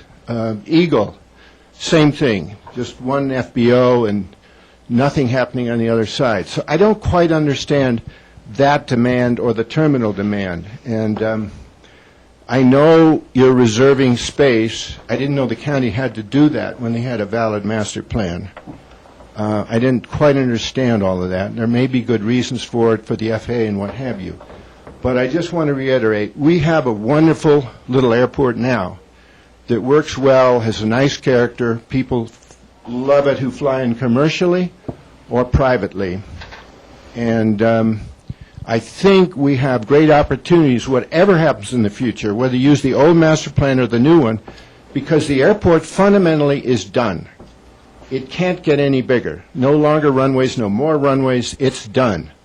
I know that the Pepkes, when they gave the land, didn't want to see anything on the other side. I don't think they put any kind of an easement on that, but I know it's their wish to keep that like an open parkway over there. I don't see private aviation growing a whole lot, and I think an awful lot of people are opting not to go commercially for a number of reasons. Rob mentioned less airlines, but also it's harder to get in and out of here than Eagle or Grand Junction, and it can be very pricey to fly in and out of here. So whatever you do, regardless of my confusion and not quite understanding the demand, I hope you do pay close attention to what the people of the community want, because you've got a great airport now, and I don't see them hollering for some of the things that are going to be made available in the reserved spaces and options in the future. Thanks. Thank you. Are there other members of the public? We'll go to the very back. Yes, ma'am. Helen Clandred. I'm the chair of the Public Affairs Committee for the Aspen Chamber Resort Association. I'd also like to make another comment. I sat on the board that you're currently sitting on when flights were not allowed in here after sunset, and they weren't able to take off before sunrise. And we've come a long way, obviously. I applaud this plan because, and I speak on behalf of the ACRA business members, and not only business members, but community members, and our guests who come here. The airport is critical to the economic well-being of this community. The safety's important, the accessibility's important, and the comfort of the entry into Aspen and the departure is very important for our guests.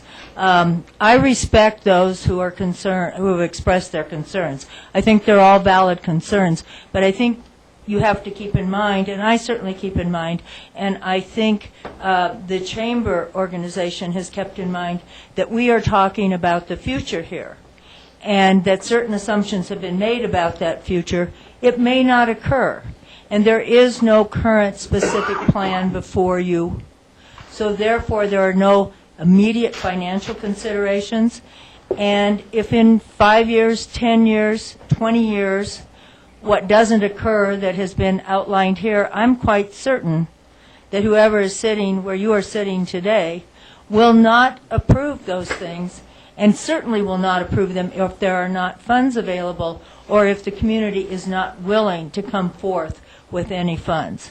I, like Debbie, I believe in having a vision for the future. At least it keeps you reaching, and one hopes, you know, when that time comes, that you're prepared to do and implement whatever needs to be done. I think we could use some of our current storms as an example, where people talk after the fact, if we had just planned ahead, maybe something wouldn't have happened. That is a very different kind of situation than this one. But I wouldn't want to be here 20 years from now and realize that we have an inadequate airport to not only meet our needs who live here, but also meet our guest needs, fails to meet our guest needs, and it's too late at that time to do anything about it. I urge you to give serious consideration to this master plan, but I urge you to pass it, and we will go happily into the future. Thank you. Thank you. Yeah, this gentleman right here. Yes, sir. Thank you. My name is Bill Tomsich. I'm the president of Stay Aspen Snowmass, and I've been involved in air service development here in this community since I came to town in 1995. And it was 17 years ago, this very fall, in this very room, that there were some really contentious discussions going on regarding the future of this airport. At the time, you know, it was hard to imagine the kind of changes that have taken place over the past couple of decades. One of the things that that I had to deal with coming into this community is it was pretty much etched in stone that the only commercial aircraft known in 1995 that would ever be able to serve this airport was a 4-engine BA 146. It was Jim Elwood, when he came along soon after 2001 as our airport director, who really challenged that belief. And it was that vision towards the future and the fact that eventually technology would change, enabling twin-engine aircraft to fly in and out of here, which has allowed this airport to succeed the way it has today. I mean, there are a lot of other contributions made from Jim and his team along the last several years, but it was really the vision for the future and what the future airport might look like that has really paved the way for the commercial air service that we have been enjoying for the past several years. Yes, we've had a bit of a hiccup with the loss of one of the key competitors, Frontier Airlines, this past year. But, you know, in the 17 years that I've been following air service here in this community, airlines come and go. And there's going to be one thing that's constant in the U.S. airline industry is change, and we have to be adaptable for change in the future. So therefore, I encourage you to have a long view at this airport master plan. It's gone through very extensive public scrutiny. I've been sitting on the airport master planning committee throughout the entire process. I am unaware of anything in this community that has actually received more public input than this master planning process. So again, I would like to lend my support to this board to pass this airport master plan that's in front of you today. Thank you. Thank you. Are there any other members of the public who wish to comment at this time? Yes, sir. Hello, my name is Sam Houston. I've lived here 28 years. I'm a pilot, commercial multi-engine IFR pilot, and I've flown in and out of the community, both commercially and small twin engines. And it's a great airport. I was also on the co-op for the fire station, and I was on the master planning committee for the airport. And I think it's been a great job. I think there's been an incredible amount of input, and I think Jim and his team are doing a great job. And thank you. I think it should pass. Thank you. Are there other members of the public who wish to speak at this time? Yes, I see a hand over here.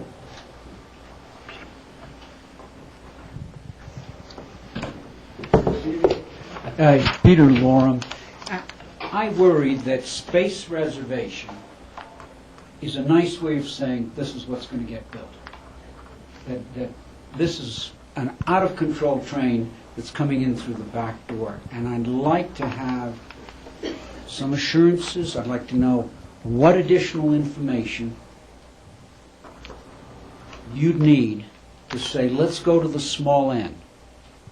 Is it hiring a consultant who looks at what's the smallest we can do?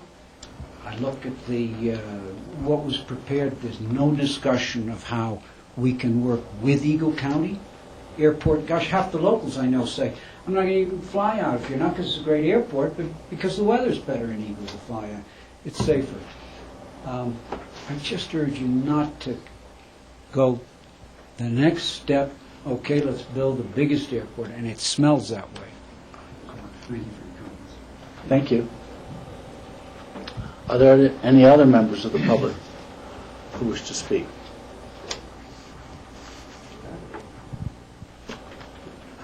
Seeing none, we'll close the public comments and return to the commissioners. Commissioners, do you have any responses or questions or statements?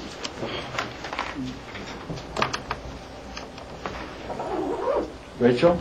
Well, I'll just be brief for an initial comment. I'd like to kind of respond to Janae's quoting of my comment and, first fully live up to that. I did say, as we spoke in front of the post office one time, that to my perception of this, as much as this is a 20-year master plan, once you've put pieces in place, it gets very hard for the next set of people to say, well, let's scrape those off and do it all over again differently. That I use the example of a home site, and if someone placed their home right in the middle of their square lot and then wanted to add a bedroom 10 years later, they might find that they have lot line encroachments on all sides, and they can't do that. And so that even though this is a 20-year master plan, in my perceptions of it, in many ways, when you say, yes, this can fit here or that can't fit here, where it eventually ends up will then drive the next master plan and the next set of decisions. I think we all know that when we look at buildings in the downtown or things like that. So that's why I had used that term of a 50-year master plan. And I think that this also, at some level, addresses some of John's concerns or confusions as he expressed them. We as a board began receiving letters of interest for a second FBO before we received this master plan or began this process. And the current master plan identifies the west side as being available for future aeronautical uses. And once we receive a legitimate offer and application, it is our obligation to then go out for a request for proposals so that it is a fair and open competition among all. And we would have had no design guidelines, no standards, nothing to determine yes or no, how or shape a new application on the west side. And I'd like to be as clear as I can on that. The current master plan doesn't forbid a second FBO. It actually leaves the door as wide open as we could possibly imagine it for any applications to come forward. And so I think that before we could legitimately consider any of those applications, we would need to take into account what are our terminal needs going to be, so that as a board, we didn't approve a second FBO that then would prohibit us from providing the appropriate services 10 years, 25 years, 50 years forward for our commercial aviation services. And that is what drove us into a second master plan process. Thank you, Rachel. Commissioners, any other comments? Yes, Rob. I'll just make a couple of comments at this point about some things that were said. And I think there are things that have been brought forth by the airport people, Jim Elway and the rest of them, but I'll express them as my own thoughts as well, that these are things that we've taken into consideration and thought about, or I've taken into consideration and thought about. First of all, we keep on hearing the project out there. There's no project on the table. This is a master plan process. We have no application for any project. And quite frankly, the master plan addresses 20 or 30 projects. We've got the FBO, we've got the potential negotiations with the existing FBO to move them and their facilities and expand their facilities. We've got the terminal building, we've got the parking, we've got the runway on the west side. All of these things are potential things that may or may not happen in the future, but none of them are before us today. And again, this idea of a space reservation is really the way to think of it. So the other thing I wanted to, I think, use or kind of paraphrase some of the words by David from the ski company and kind of put them in my own words. The final outcome of any and all components will go through a review of consideration of financial, community value, environmental, traffic needs and uses. All of these projects, when they do come up before us, will go through a review of all of these things. I keep on going back to Santa Barbara, and I actually had the opportunity within the last year to go visit Santa Barbara's airport, had a great tour of their airport facility as well. Their master plan was for 95,000 square feet or 96,000 square feet. They ended up building 60,000 square feet. So I think that partially addresses the question of whether or not this is a done deal at 80,000 square feet in the terminal. We will consider the size needs from a financial base, again, back to this paraphrasing, from a financial base, from a community value, from an environmental value, from a projection of future traffic needs and usage of the building at that time.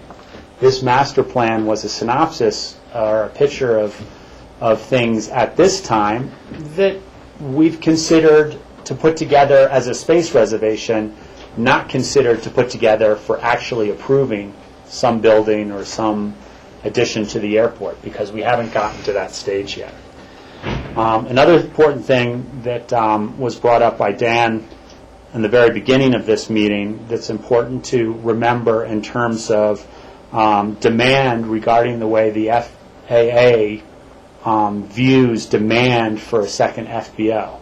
It's not whether, and I own a restaurant, a lot of you know that. It's not if someone wants to open up another restaurant in Aspen and they're going to take half of my business that there isn't demand for it.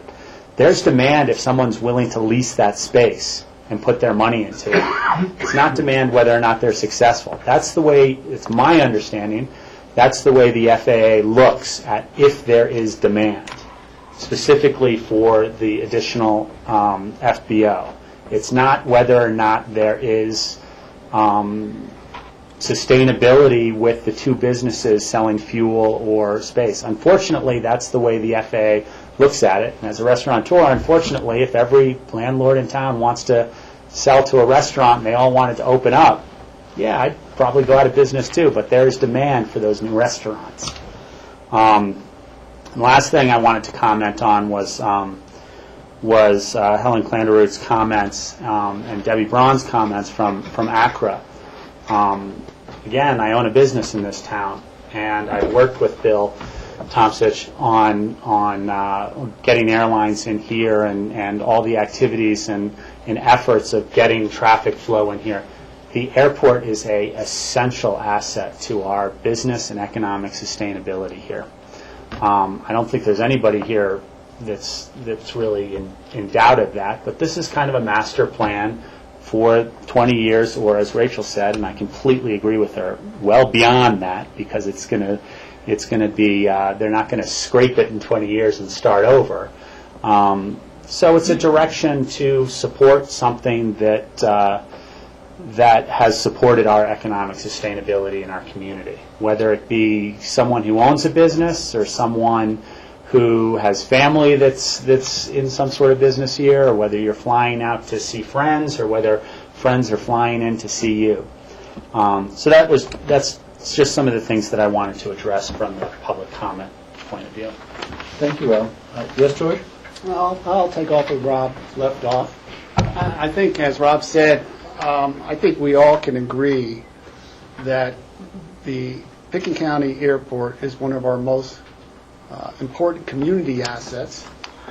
And as a destination resort whose lifeblood is tourism, and we rely on not only local and national but international guests, it's one of our most important economic drivers for our community. So I think we can all agree on that. So then the question is how do we continue to provide the service that we have come to expect, as well as our clients and our guests? How can we ensure continued accessibility for those perhaps who are disabled or handicapped? How can we ensure that we can continue to be competitive with our neighboring resorts and airports?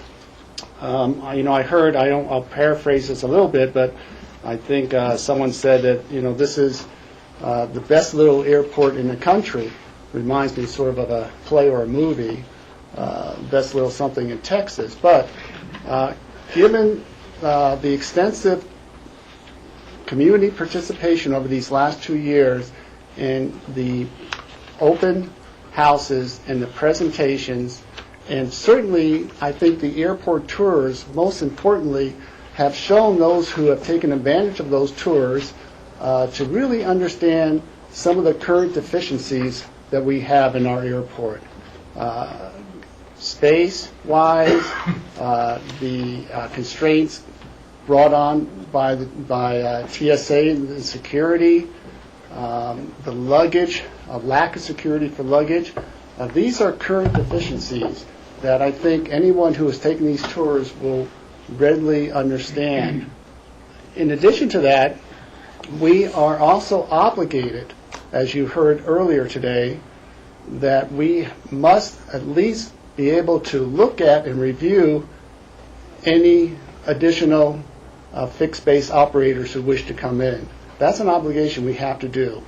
And so this whole process that we've undertaken these last 2 years in terms of trying to address the concerns and needs of not only a space reservation for future growth, potential growth, but also if there's going to be another fixed base operator, what are sort of the areas that they may be allowed to look at in terms of a building, but also what are those other concerns, the environmental concerns, the design concerns, the financial concerns. And as Jim has said earlier, I view this master plan as a template to look at all these issues. It has been stated here before many times, although for some reason we seem to be having a hard time still conveying this information to the community. This is a space reservation only. This master plan is not going to drive any predetermined decisions on design, on size, on location. It's going to continue to have a thorough community input process, and I like the idea of an airport advisory board. I think that's a great idea, not only for this process, but as we move forward. We're going to have as transparent, as involved the community for any future discussions on the needs of the airport, the size of any potential terminals, on the need for any additional parking places. That's going to be a thorough process, and it's going to be backed up by environmental concerns, and it's going to be backed up by financial concerns. So we're not going to get into an obligation that we cannot fulfill or that another operator cannot fulfill. So I think those are very important points, and as many times as we have stated this, I guess I don't know if there's sort of the normal distrust of government, but this is not government. We are your elected officials. We are representing your best interests in this, and we will continue to do that as we move forward on this process.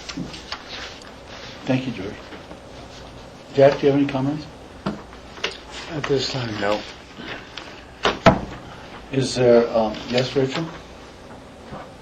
Move the discussion along. I would like to make a motion to approve the 2012 Airport Master Plan Update Draft Final Report with the minor language amendment that I had suggested earlier on the new Chapter 6, is it? Just a few changes. With that, Thank you, Rachel. I'll second it. Second. Is there any further discussion? Yes, I will make my comments now.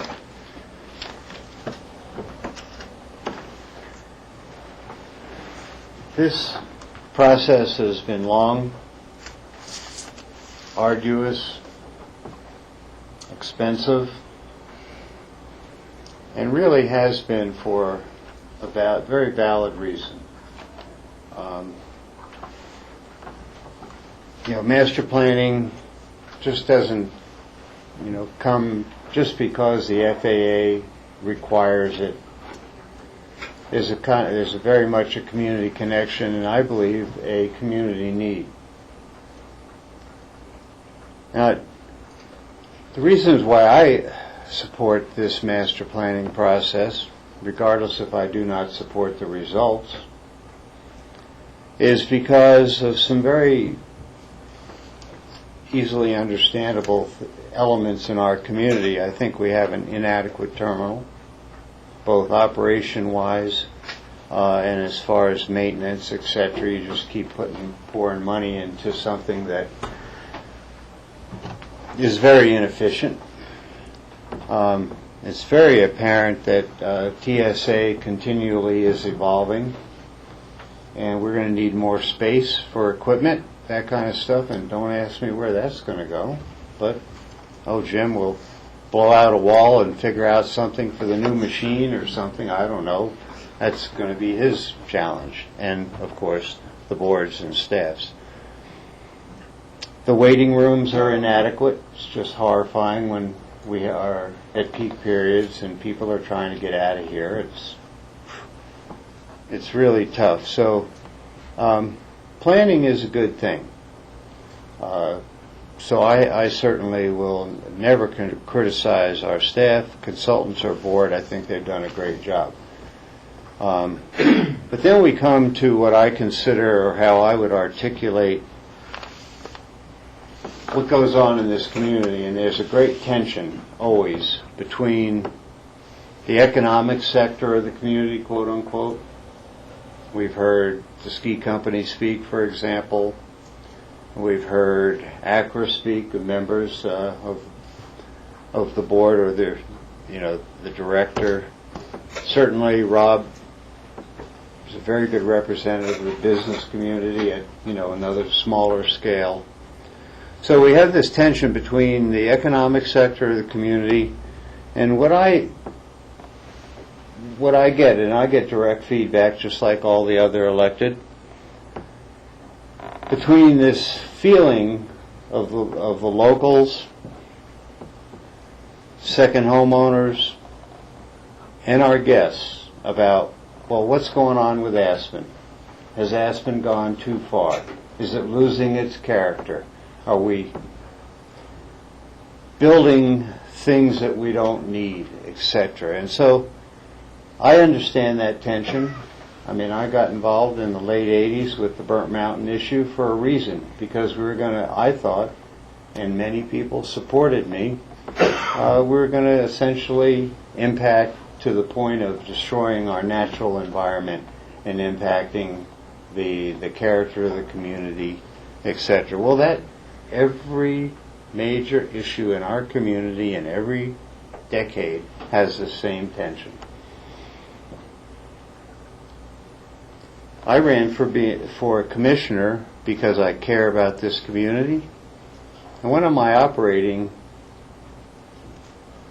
principles is the first thing I do in this community is attempt and I speak here of myself, we all have our reasons for being here, to defend our character and defend our quality of life. And that's why the heck I'm here. And I'm going out the door. I think I've done a fairly decent job. I hear I've done okay. So I've been consistent with what I've done, am doing, going out this door. Specific to this master plan and why all of a sudden I start chipping away and do not end up supporting it is some facts about what this plan has articulated, and I use facts. At the end of the day, though, I will state right now that when you evaluate all these facts and community feedback and the various elements that have gone into this long process, it's pretty hard to be objective going out the door. I mean, with your opinion. It's a subjective opinion.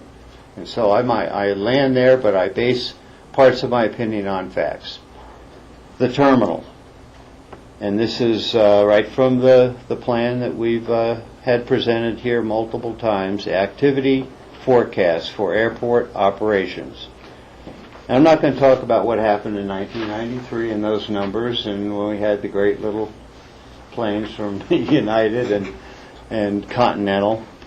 But the plan says 2011's employments, 223,000 people. 2017 projected, 250,000.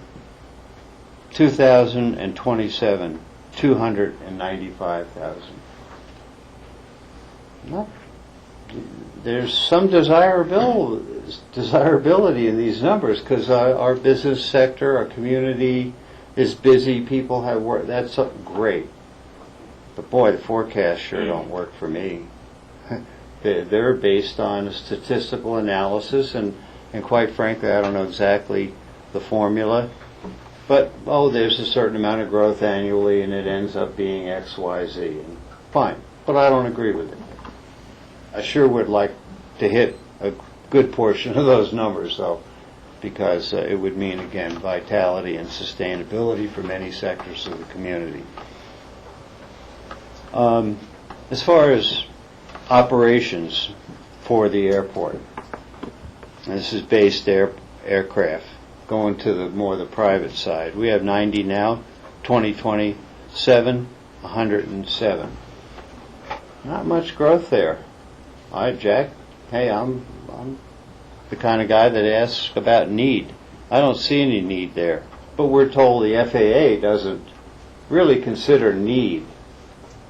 It's just adequate competition, and et cetera, and we'll deal with that competition piece down the road as a community and as a board. When I look at parking, the financial plan talks about $44 million potential costs. That's a cost that the FAA is not going to pay for. And the financial plan states $50 million in a certain sequence of years of development, because to be totally fair to the planners, we don't know when this will start. There's this element of starting and then a progression of development. But somewhere within the plan there very much could be a need for $50 million of debt. Well, if any of that debt's for parking, I don't agree with it. I don't agree with structured parking. It's absurd. It's completely contrary to what I consider and have lived with the values and about transit and all the things we do in this community and auto disincentives. I don't see putting money into structured parking in the near or mid-term. Now, the crystal ball of this plan could say 20 years from now, honestly, I don't know what that crystal ball is, Oh, there might be an element of structured parking, but right now, no. And I would hope we live with surface parking. And when you put the pieces together of terminal and structured parking or some kind of parking, well, I certainly support redevelopment of the terminal. I think it's good for not only the locals, but certainly our guests, and those guests are guests in general and second homeowners, and it is unequivocally, I agree with the thinking of those and the comments of those who have said the airport is integral to our sustainability as a community. So I support that terminal. I don't support the 80,000 square feet. We're told, certainly, and it's a fair representation, that this is a space representation. I personally don't see reserving that much space. I'm more in the 60,000. But then in that 20-year window, who knows what happened? Golly, we might have 25,000 more employments. We might this, that, and the other. So then that goes, well, ultimately that space reservation might have been right on, and we take through additional good planning. Tim, I don't know if you'll be here in 25 years, but you've done a great job, obviously, with this plan. But then we could evolve to that larger size terminal and structured parking. But that is certainly not short, mid-term, way, way long term. I won't even have any hair by then. Welcome to the club. So, anyway, visual impacts speak for themselves. I believe the board will be very cognizant of what those impacts will be on the community as far as the size of the terminal, maybe 20 years from now, that parking structure, etc. So I can go with that. My biggest problem with visual impacts are what occurs at the other side, the west side development, the second FBO. Hopefully that's all it would be, the second FBO. But I will not, I'll take the butt back and just go to comments from our Planning and Zoning Commission. And I'll just be brief in reading those comments so I can be more efficient by reading. The proposal to locate a second FBO on the west side of the airport is burdensome to and impractical for the community and is not consistent with the AACP. Now this is our Planning and Zoning Commission, and that's their charge. Due to these following reasons, several bullets: the lack of connection to transit facilities, the resultant increase in traffic on Owl Creek Road, and here's one I'm very, very concerned about, because ultimately a second FBO and traffic and safety, it could mean we end up having additional egress lane and access lane on Owl Creek Road. Personally, I can't imagine it. It's called ruining rural character for me. That's going to be, and rightfully so, in the new chapter, the planners have consolidated this development piece, and those things will be looked at. But I'll tell you, I'm worried right now. I don't want to see any expansion of the road surface. 3, the erosion of transitional area between more urban uses in Aspen along the Highway 82 corridor and rural uses along Owl Creek Road, and the resultant change in the rural character of Owl Creek Road, which is affected by significant increase in paved area on the west side and the additional facilities required for the FBO. Another bullet: neglecting the ACP vision for the area, which emphasizes the importance of maintaining distinct areas of visual experiences. Visual impacts as seen from 82 and Owl Creek Road. Potential impacts on wildlife in the adjacent open space corridor from additional noise created by the west side taxiways. So that's our P&Zs. They had a great look. They asked some good questions, both practically speaking and legally. and our staff and consultants and did a decent job in trying to arrive at answers for all of that. I am concerned about the fact that the county apparently, because I asked this question, does not have affordable housing requirements. I don't know how, there's a disconnect here, and certainly I'm very concerned as both a commissioner and a resident about the cost of doing business, but the private sector has housing requirements. Why don't we? I don't know.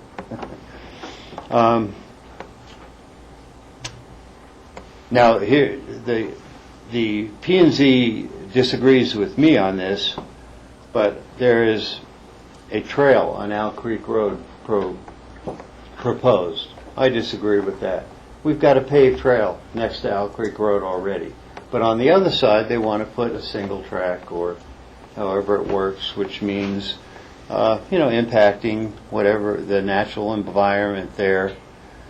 And so that's a negative. But to me, the toughest piece of this, because we've already have a crossing from Highway 82 underneath 82 and down a paved trail going all the way to Snowmass, there's got to be a road crossing for a new trail, both on Owl Creek, somehow to connect it to the existing trail, as well as crossing the West Buttermilk Road too. Somehow, if there's people park at Buttermilk and transition. So that's a real problem there. I guess I could go on, but I think you get the gist, everyone. I care about this community. I think the board has done a good job in answering a lot of important questions. When we talk about vision, my vision is not this vision. My vision is less. But at the end of the day, and I will repeat, because regardless if we agree or disagree, fairness is even more important than that. I think we've done a dang good job in this plan and answered a heck of a lot of questions. My vision just doesn't happen to coincide with this proposed plan that could get approval today. Thank you. Thank you. There's been a motion and a second. We've had a thorough discussion, and I want to thank the public for attending and for staying for this discussion. I deeply appreciate it. I know the commissioners appreciate it. So there's been a motion and a second. We've had discussion. I'm going to call the question. I think you need a second to call the question. I second. I have a second. To second the motion to call the question to end discussion? I have We've some never comments had I'd like that to make. before, Rachel. We have a motion on the floor. We have a second to that motion. Is that right, Lindy? Yes. And then we've had a thorough discussion, and that's our normal procedure, Rachel. And It's my understanding that with Robert's Rules of Order, there needs to be a second to a motion to call the question and end discussion. I have some comments I would like to make as well. well, if you want to make some comments, I'm not going to close off your comments. Thank you. But I'm not going to entertain another motion. So we're going to deal with the motion we have on the table. But if you wish to make comments, that's fine. Thank you. There has been a lot of discussion, and this is the end of a 2-year process and the beginning of what is likely to be multiple year processes going forward. As I have come to fully understand my role on the county board as it relates to the airport, it is not one in which we have the same traditional, perhaps broad range of land use controls. We have partners in this project, and those partners are the FAA.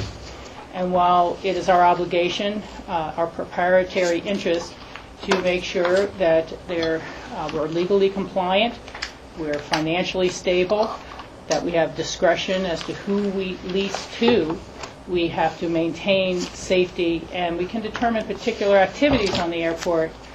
We cannot create monopolies. We cannot limit competition. And we are prohibited from granting exclusive rights on our airport. And as I've said, the first master plan, which I inherited, really left the door wide open without any standards to review any of those potential new levels of competition in our airport. Going from there and looking at the full range of grant assurances, I wanted to kind of remind ourselves and others that in our own questioning of those, we did have the FAA regional director come out to answer our questions and to answer the public's questions as well, related to those obligations that were made by boards and the community far before myself. And I have looked at this in many ways as getting the appropriate scale, size, and character going forward of any facilities that we need. But we are also threading that needle so that we don't walk our community into a lawsuit or penalties from the FAA. If we were to lower and decrease the minimum standards for a fixed base operator, we would face potential discriminatory lawsuits from the current operator. If we were to try to deny any land, which is well deemed to be suitable and available to potential future applicants, we could be sued by the potential future applicants. And if we don't follow our grant assurances that were signed by the county, we have penalties available to us from the FAA. So again, it's not as if we're looking at a subdivision of a new piece of land or something like that that's just wide open. It's important that we take our character and our scale and our community into consideration. This is why the airport is so special. Very few resorts have the competitive advantage of an airport 4 miles from the base of the gondola or 7 miles from the gondola and snowmass. That is a unique competition edge that we need to maintain. And at the same time, we have competition from Eagle Airport and from Garfield and from Grand Junction. In particularly Eagle, I don't want our guests to be saying, you know, it's only 45 minutes to go all the way over and we can ski Beaver Creek and Vail and these other resorts. Why drive the hour and a half and through Glenwood Canyon, which is pretty dangerous at times, just to come back up to Aspen? Yes, you can save $150 on your airline ticket, but I think we would lose a lot of our competitive advantage about where people want to play golf in the summer or fish or ski in the winter if we were to just say, we'll let demand go down there. And the Airport Business Center itself is a great example. Yes, it served the needs of our community for quite a while, but there's a reason why the Basalt Trade Center occurred, and it's almost twice the size, and it services the needs of the community that aren't met by the Airport Business Center. There's a reason BMC West was trading. Most of the construction crews were getting their materials outside of Pickens County where they had a better selection and where they could service at a more affordable rate. I don't know what the projections will do, Jack. I really don't. None of us do. They're a snapshot in time. I've been very involved with water issues, as people know, and the state demographer believes that the population of Colorado is going to come close to doubling by the year 2050. And all the statewide water planning efforts are based on moving a population that is occurring in this state to double by 2050. And how do we accommodate that? I've been at all those meetings promoting better land use control, slow growth. It can be done. And the answer, unfortunately, coming back to me and hitting me in the face, is that even with the recession for the past 4 years, we have had an incredibly high level of in-migration to the state of Colorado, because that's where people want to be. And we also have a very high replacement rate with our own population right now. So I think it's better for us to plan for the future than try to ignore it. And I think that planning for the appropriate space so that commissioners in the same chair, when they're updating the next master plan, will have had enough space reserved to have a quality facility. There are always changing circumstances, and we're going to see that going forward.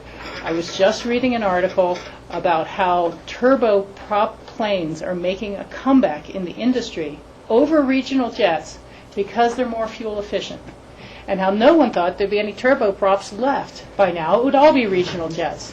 But the cost of fuel has changed that dynamic. And so we have to be prepared for all opportunities and for all changing circumstances that go forward. We're required to deal with this in good faith, and not just because my gut says I'd like to freeze frame the airport in time or the community in time. And I've come to many times understanding my role on this board or other elected boards is about servicing the future. It's about enabling the future. It's about making some people perhaps unhappy today, and 20 years from now, people saying, thank God they thought of providing that sort of service or preserving that piece of land or enabling the future to occur. And so it's not something that I'm jumping up and down about, but it is something that I think we're doing our best to prepare for the legal requirements, the community's needs, and a new process to make sure we can address the community character, size, scale, financial, and environmental demand issues. This is a platform for potentially moving forward. That's all it is. Thank you. Board, are there any follow-up comments? Are you finished, Rachel? Yes, thank you. So there's a motion and a second, and I'll call the question. All in favor? Aye. Opposed? Respectfully opposed. Thank you very much. Public, thank you for being here. Thank you, Jim, Tim, and the team. Thank you all. A short break before we go to Sure. the next item? So we'll reconvene at about 2:30. Michael, could I have you close the public hearing? Close it? I did close it. Did you close it? Okay. Going once, going twice.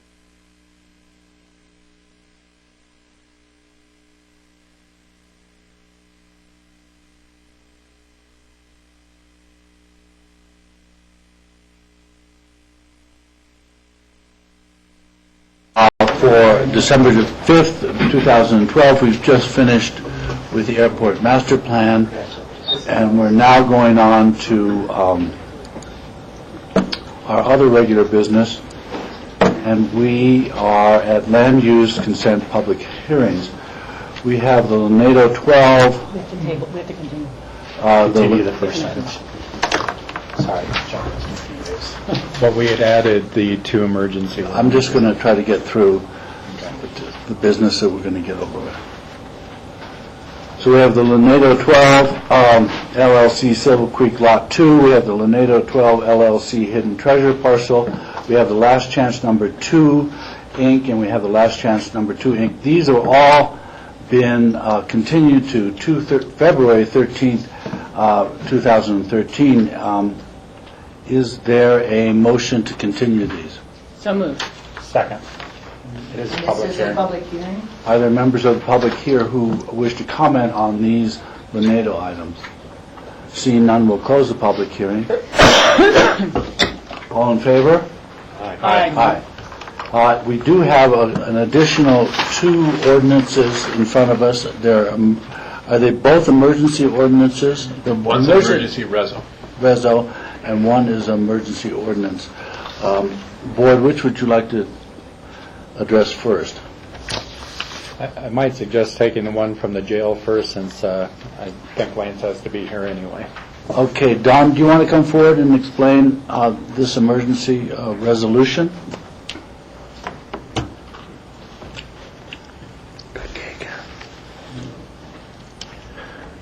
Hi, everybody. Don Bird. I'm the jail administrator of the Pickens County Jail.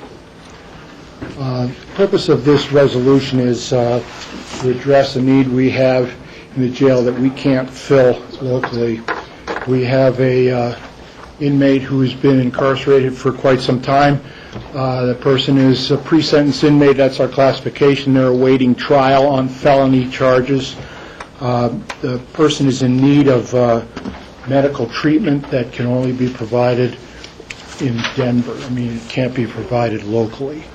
So we need to, our problem is that we need to take the inmate down to Denver, have the treatment, and then we want to have the inmate convalesce in Denver, but not in the hospital, but in a secure facility. So we are, this resolution is intergovernmental agreement with Denver County to house the inmate post-surgery in the new Denver County Jail. They have a state-of-the-art infirmary there with 24-hour health care. And we would transport the inmate down the day before the surgery. The inmate would have a pre-op. We would house the inmate in Denver County Jail that night. Next morning, transport the inmate to the hospital. The surgery would be performed, and the inmate would be transported to the Denver County Jail, where they would recover until the post-op examination, and then we would retrieve them and bring them back here. Don, do you have an estimate of exactly how many days that would be? Well, I've heard varying estimates. It's going to be anywhere from 10 days to 14 days, or 2 weeks. Barring any unforeseen circumstances. Yes. Board, do you have any questions for Don? Yes, Rob? In this agreement, it says that there will be a payment to Denver for the cost of the infirmary care not to exceed $20,000. Is there an estimate of what this is going to cost, you study? I'm estimating just on the number of days that it could cost around $12,000. Originally we estimated it would be under $10,000, which is a threshold in the procurement process, but just to cover ourselves and any unknown eventuality, we made it $20,000. And if you look at the agreement, at Denver County's suggestion, we are making this contract for 2 years so that we don't have to do it again in the event we have a similar situation in the future. That was my other question. So, thank you. Rachel and then George. Yeah. Don, perhaps you could go over the broader context of this a little bit. But it's my understanding that it is the county or incarcerating agent's responsibility for medical care of inmates while they're in our facility. Is that correct? Up to a point it is, Rachel. Our policy is that we will treat any condition that an inmate develops while they're in jail. Our policy is, and it's a policy in almost every jail in the state, that we're not going to assume responsibility for pre-existing condition. And we get inmates that come in with all kinds of, with a whole lifetime worth of medical conditions. We cannot possibly assume financial responsibility for all of those events. So we will treat something that happens in there. Inmate gets a toothache, something like that. We'll take them to the dentist. We'll treat those kinds of emergencies. But as far as chronic, ongoing conditions, we can't treat that. This inmate's been incarcerated for 18 months, has a lifetime of medical conditions. We have taken this inmate to a number of specialists in the valley, and the specialist is recommending that the surgery be done at this time. We're not going to be the guarantors of that cost in the hospital. We are simply trying to provide for this inmate's security and safety during the process. Thank you. Yes, George. Yeah, just to follow up on that, I don't want to make an assumption, but does the person have health insurance? That's still a question, but the person does have Medicare, and we have dealt with Aspen Valley Hospital and some local specialists throughout the 18 months time that this person's been incarcerated, and so far the Medicare has covered all of those. So we're not actually putting some additional debt onto another hospital by saying, we want you to do the surgery, but this person doesn't have any financial resources. No, we're not. Any other questions for Don this time? Does this have to be a public hearing, John? It will be a public confirmatory reading at the next time the board considers this matter, but initially as the adoption of an emergency resolution or an emergency ordinance, it does not. Okay. So is there a motion? I would make a motion to approve an emergency resolution of the Board of County Commissioners of Pickens County, Colorado, approving an intergovernmental agreement by and between the City and County of Denver, a municipal corporation of the State of Colorado, and the Pickens County Board of Commissioners, acting on behalf of the Pickens County Sheriff's Office. That seems to be enough of the title. Okay. Second. George has the second. Any further discussion? All in favor? Aye. Thank you, Don. Thank you. Best wishes for the inmate also. I forgot to mention that it is George Young's birthday and that some of us are enjoying his birthday cake, which we Happy decided birthday, to consume after the airport hearing, because there wasn't enough to go around for everybody who attended the airport hearing, although they deserved it. But, the next item is an emergency ordinance. Is that right?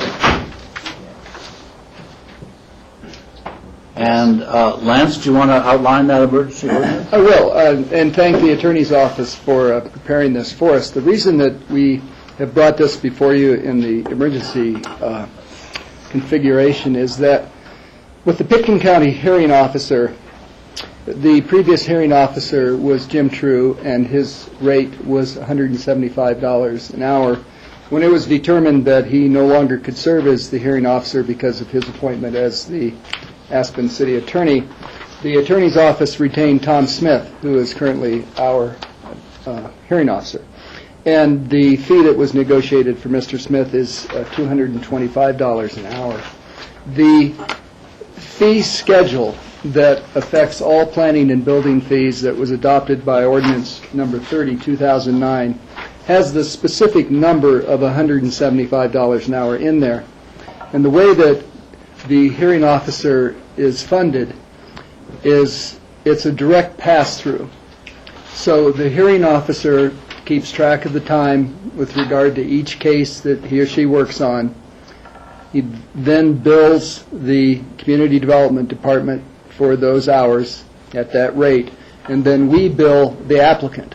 So it's a pass-through. The applicant actually ends up funding the hearing officer, but the difficulty that has arisen is the fact that the fee schedule says we bill the applicant at $175, and the hearing officer is billing at $225 an hour, so essentially Pitkin County is subsidizing the process by $50 an hour, and we're trying to stop that immediately. And the reason is that primarily we have a very major case that is happening in December. You're all familiar with Celestial, and it'll be many, many, many hours, and we want to not get into this situation of subsidizing the applicant. So we brought this forward as an emergency ordinance where the actual cost as contracted with the hearing officer and as billed, that's the cost that we will bill the applicant. Who did the negotiating with? John Ely? You let them get away with, what, $50 more? Is that? The 175 was a bit of a sweetheart deal because it had persisted since the hearing officer was essentially created in the code. So it had not been adjusted until there was a change. Okay. Are there any further questions? Yes, Rob? It's my understanding that through the Community Development Office, there are various hourly wages through the permitting process that are passed through to the applicant, but they're also kind of set hours for various things. How are in some cases, in this case, how are hours monitored? It's a pass-through to the applicant, but who controls the efficiency of the number of hours? Well, he bills and will document in the bill each case that has been worked on that month, how many hours for the public hearing, how many hours for the site visit, how many hours of the research, and I review that before it's authorized to be paid. does the applicant have an ability to dispute those hours? The applicant always could dispute at the time they got the invoice. That has not happened, but conceivably it could. Motion? I'm ready for, Jack, you have a comment, or you? Yeah, so in effect, Exhibit A, Lance, on the back, that 175 gets replaced for 225, and then that fee schedule is updated. That's correct. That's correct. Motion? Yes, John.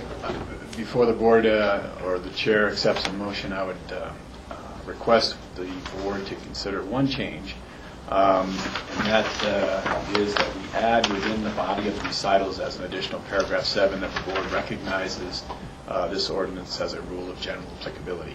The ordinance is not incorporated within the land use code. It is apart from the code, but just in case, referring to the land use code in that way and how this is recognized, I think it would be an appropriate step to take. It is, in fact, the rule of general applicability, and that would apply any time the hearing officer reviews anything for the county. It would, I think, help to meet Lance's concerns better by having it take effect immediately from this point going forward, which is to include applications that have already been received. Okay. Is there a motion, including John's suggestion? I'll make that motion to approve an emergency ordinance of the Board of County Commissioners of Pickens County, Colorado, amending Ordinance 30-2009 regarding establishment of fees for the Community Development Department hearing officer, and that would include an amendment, recital number 7. John, you'll have to give the exact language to Lindy or articulate it now, however that works. It would be exactly as I stated it, and we'll have that put in the text of this ordinance when it comes back For next to time. confirmation. Yeah, good. Is there a second? Second. Rachel has the second. Any further discussion? All in favor? Yes? Are both of these confirmatory hearings on the 19th? I think the second one, the ordinance, is confirmatory on the I actually don't know when Jeanette has been able to set it up. I'm not sure, but they will be advertised All right. independently. So, there's been a motion and a second. We've had discussion. All in favor? Aye. Thank you, Lance.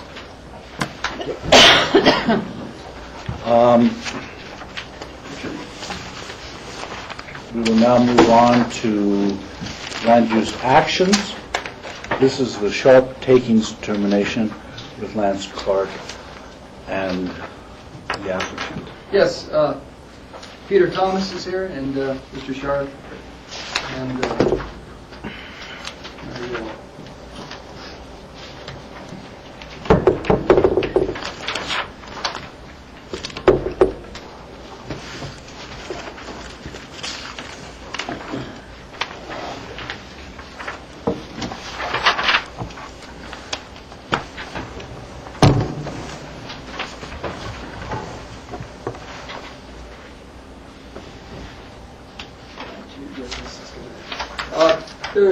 The board has some familiarity with this property that is shown outlined in yellow, and let me give the background.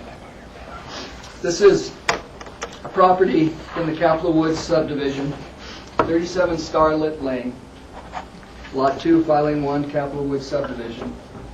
And the applicant this summer put an application in the community development for a site plan review for a new single-family home.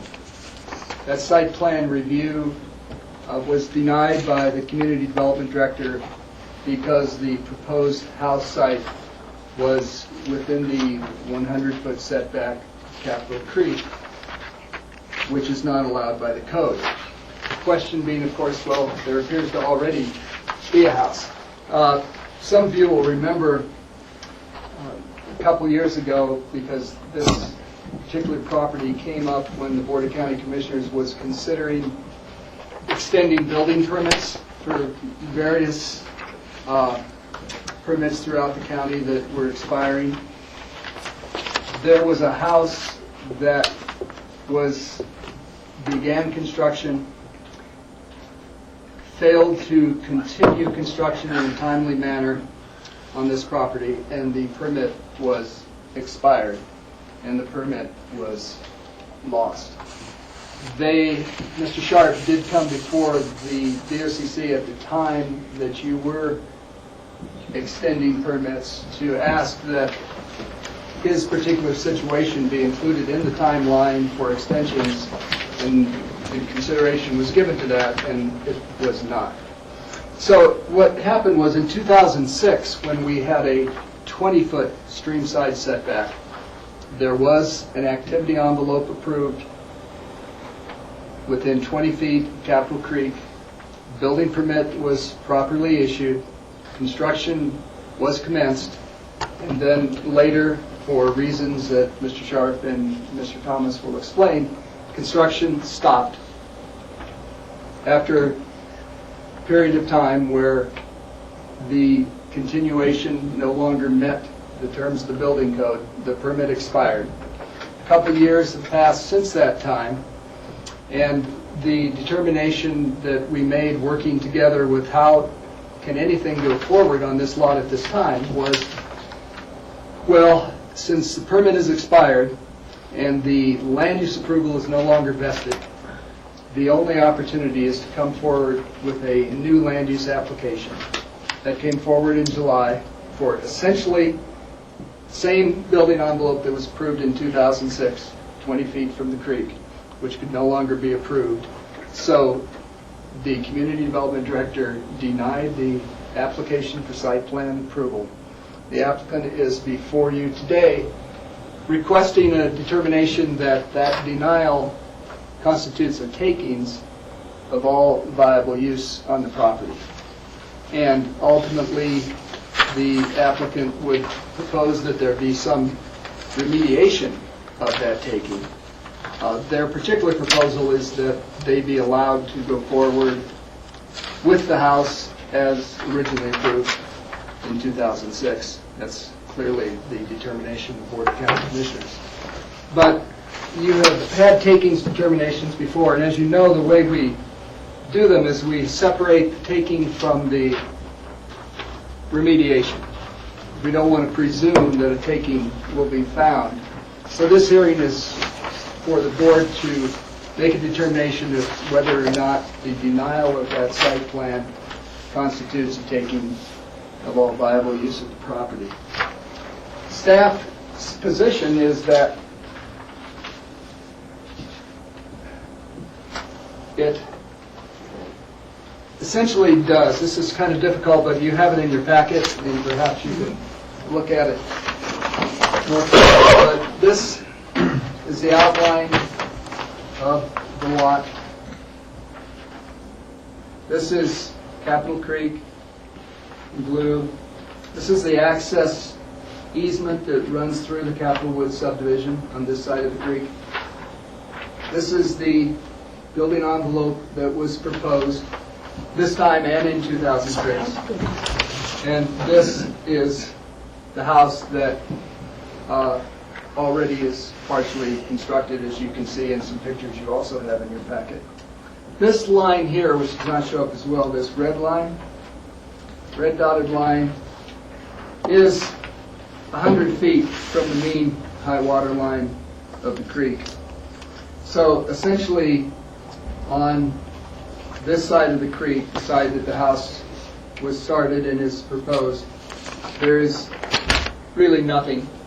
This is a very small piece of 30% slopes in this area. There's really nothing that is outside of the 100-foot setback. And on the other side, there are multiple reasons for no construction. There's also the 100-foot setback, which essentially takes out all of that lot, all of that portion of the lot. Very much of this is wetlands, and there's even a note on the plat for Capitol Woods Subdivision Lot 2 that says no single-family home structure can be built on this side of the creek. It can only be built on that side of the creek. So it is a very constrained site. It's constrained to the extent that, in staff's estimation, denial of development would deny all reasonable use and economic return on the property. We've found that there is not a meaningful area on the parcel that avoids the hazards of stream-side setbacks, slopes, or wetland areas, or areas prohibited from development by the plat, and that denial would constitute a taking. And if, after discussion, the board determines that that is the case, we would ask that you direct staff to work with the applicant on your direction for some sort of remediation. And remediation, by that I mean, if development were to be allowed on the parcel, it could be smaller, it could be farther from the creek, other potential options. Any further questions for Lance? Yes, sir. Question. Lance, it's hard to tell on, for example, what we have here demarked with the black line around, what is the building envelope? Yes. Are there setbacks? Yeah, this building envelope Does it meet setbacks? No, that's the point. This building envelope is at the 20-foot setback. That was the same envelope that was approved in 2006 when a 20-foot setback was permitted. And that's what was permitted, that's what was proposed in this 2012 application, that, again, the same envelope be approved with a 20-foot setback. And I apologize for not being clear. I understand about the stream setback, but how about corner setbacks? These corners of the building? Well, there's no setbacks from the building envelope for the building, only from the property lines. Okay, it's the property lines specifically. Right, and there were no variances from property lines required. Okay. Any other questions? Yes, Rachel? Thank you, Michael. Lance, there's a couple of attachments to the packet, including the Basalt Rural Fire Protection District. Yes. And a neighbor who seems to be concerned about the driveway access. Yes. And should there be a finding of takings, would the potential remediation plan that you would work to develop with the applicant, would that include provisions to answer these concerns that have been attached to our packet? That would certainly be my recommendation. The subdivision has another house right here, and then another house on farther down the road, and a house here preceding this lot. And there's only a 12-foot easement, and it's very inadequate. For fire? And the Basalt Rural Fire is concerned about that. If there were remediation and if there were development on the property, my recommendation is we would do everything we could to get, at least from this property owner, a wider easement and a better road. Thank you for that. Any other questions for staff at this time? Peter, do you want to present? Yes, thank you, Michael.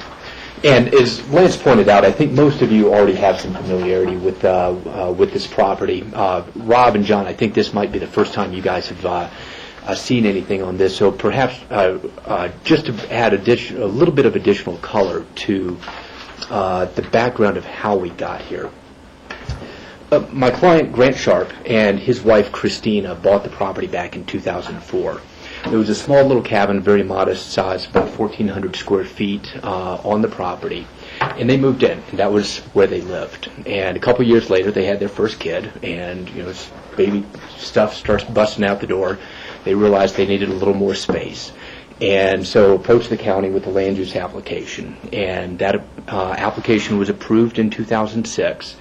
They gave them the right to build 5750 in the defined building envelope that's shown here.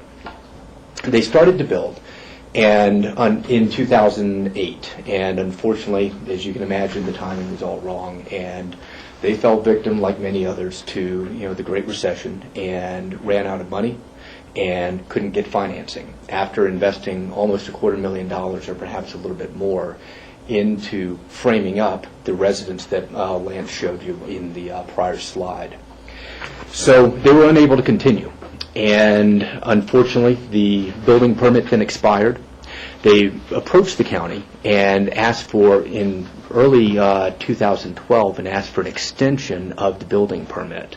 The county had actually had granted an extension of building permits for a number of other applicants. I believe it was back in 2011. And unfortunately, Mr. Sharp and his wife had just missed that deadline. The board, when we came to you in early 2012, was not inclined to grant it. One of the reasons that I think was very germane to the board was the concern of potentially opening up the floodgates. What other properties were out there? Some of the evidence that was presented at the time was that there were approximately 117 other properties that the county was aware of that might possibly fit into the same category. And the board didn't want to open up those floodgates, and so directed us to just go through this process of submitting a land use application and teeing it up for the takings hearing. Parenthetically, we have subsequently confirmed with the county, I believe, Lance, let me know if I'm misspoken, that out of the approximate 117 properties that were identified when we came to you in early 2012, this is actually the only property that falls into this particular category. So I think the risk of any bad precedent or floodgates being set, is very mitigated, and perhaps will be an issue that we can discuss with the board and with the staff when we get to the point of remediation. In either event, we submitted a land use application in October of 2012, and the application was denied in Administrative Decision 69, 2012, by the Director of ComDev, and we turned around and timely filed a takings hearing, which is what has brought us here today. As Lance has pointed out, we have been instructed that remediation is not the primary focus of today, and that it's primarily the focus to first determine whether or not there has been a takings. We do, however, have Bubba Eggleston, who's here, who I would like to at least give him the opportunity to briefly speak as to valuation, just so we can preserve the record. Mr. Sharp will also speak a little bit towards the end of our presentation about the valuation issues as well. We agree with the staff recommendations that a takings has occurred, and what we would like to ultimately see is the ability to continue with the structure that has already been built, primarily, if not for any reason, so that we can avoid violating public policy against economic waste and having to take a bulldozer and destroying all the existing improvements that are there. The building envelope that was approved was in conformance with the code in 2006, and as Lance pointed out, unfortunately, just because of the timing and the loss of funding to continue and the intervening code change in the midst of it all, the applicant got caught up in a bit of a perfect storm and is now here today trying to figure out what the heck he can do. With that, I'd like to turn it over to Alan Richmond briefly to talk about the land use issues on the property and the site constraints that have been created as a result of the new 100-foot setbacks. I can be very brief because Lance has given you a great orientation. I'm just wondering where it would be appropriate for me to just hold it on the table. Well, you can do that. Tell you what. Peter had asked me to make a brief presentation on the land use aspect. I was actually the planner that did the 2005-2006 application, so I've got quite a bit of familiarity with the property from having gotten the original approvals back at that point in time. And this is just a blown-up drawing of the drawing that you're seeing here, slightly different colors, but it's an effort simply to identify the approved envelopes of record. And I think in terms of orienting you to the property, it might be helpful if you just understood physically what you're dealing with here. There are really kind of two domains within this property. One of them is the whole area above the gravel road. This is Starlet Lane, and it sort of bisects the property into a dry area and a wetter area. Everything above Starlet Lane goes up. It's a dry hillside, starts rather modestly. You can see that there's a garage that is built in here to the very bottom of that hillside, and as it gets up towards the top, it gets steeper and it gets to areas of above 30%. The other domain on the property, if you will, is everything to the south of Capitol Creek. And that, of course, as Lance described, is really a wetland area. The entire vegetation through this area is wetland riparian in nature. There's a very high water table there. There's no question that it's unbuildable, and as Lance noted, the subdivision plat designates it as being prohibited for any residential structures, because even back in '72, they could see that it was an inappropriate place to put structures. So you've got this domain and that domain, and the area in between is kind of the sweet spot. It's a transition between the two. So on the back side of this area, it's really quite dry. On the front side, as you get close to the creek, you begin to have more of a riparian feel. When we set the envelope back 20 feet, which was the minimum required back in 2005, 2006, in essence, there was a cabin here, and everything in front of that cabin was lawn. So if there had been riparian vegetation in that area, there hasn't been riparian vegetation there, certainly back to when the cabin was built, and I don't know when that was, but it was many, many years ago. So the area that we were dealing with, dry on the backside, tending towards wetter on the front side, and we identified an envelope that was outside of the high water mark by 20 feet.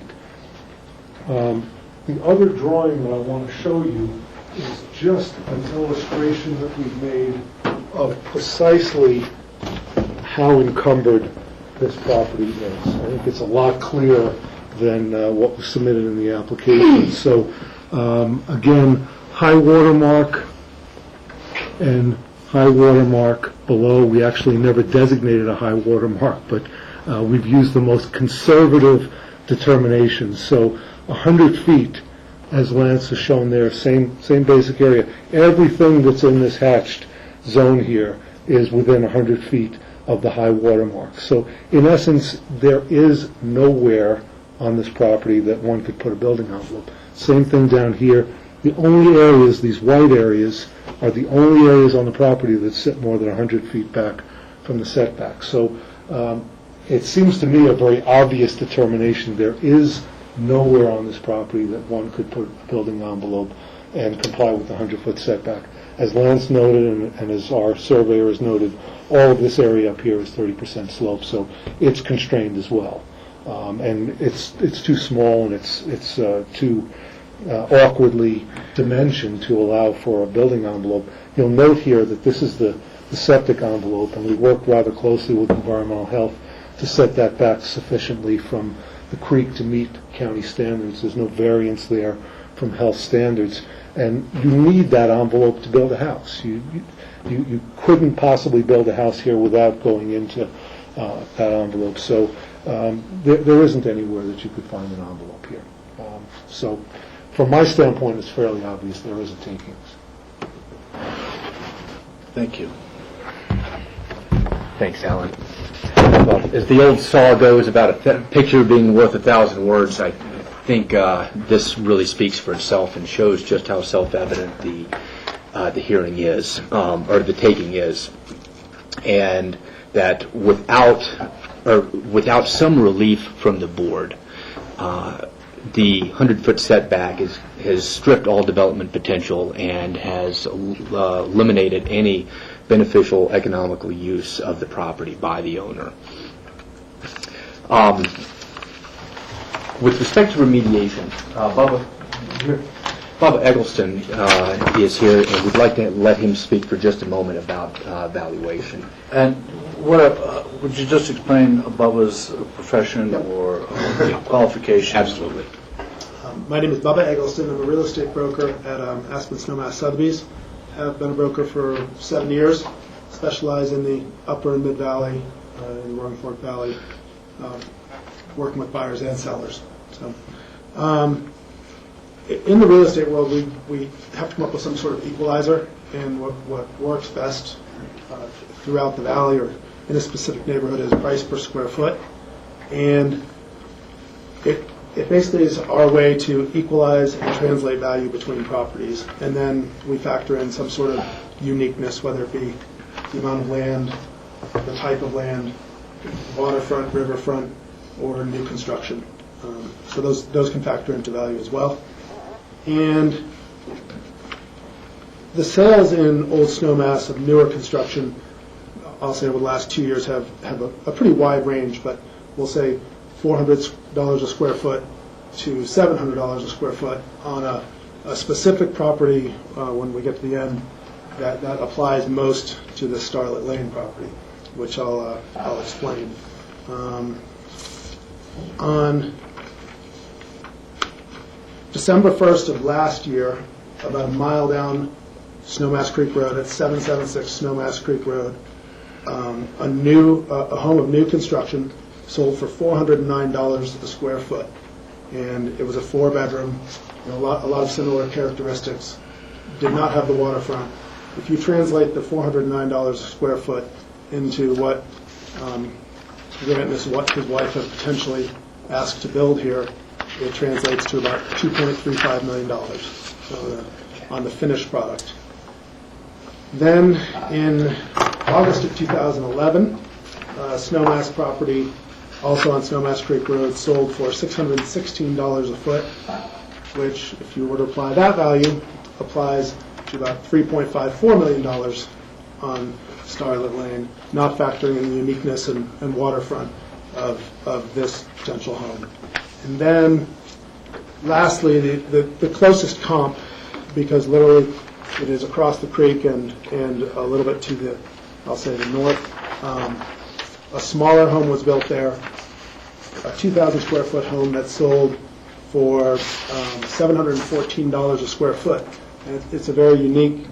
This is a very unique setting with the creek and I'll say access, things like that. But this other home being the closest comp at $714 a foot translates to potentially $4.1 million on the 5,750 square foot home that's proposed. So, as you can see, the range falls. There's a big range based on the area. The one directly across the creek is probably the best comp and throws it into that area. But I also think that ultimately, if you weren't allowed to do anything on this property, you could put your lawn chair down next to the creek and listen to the creek. It's probably worth $100. I just don't think it's worth anything.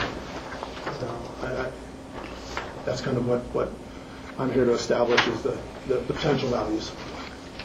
Thank you. Thanks, Bob. Board, any questions for the applicant?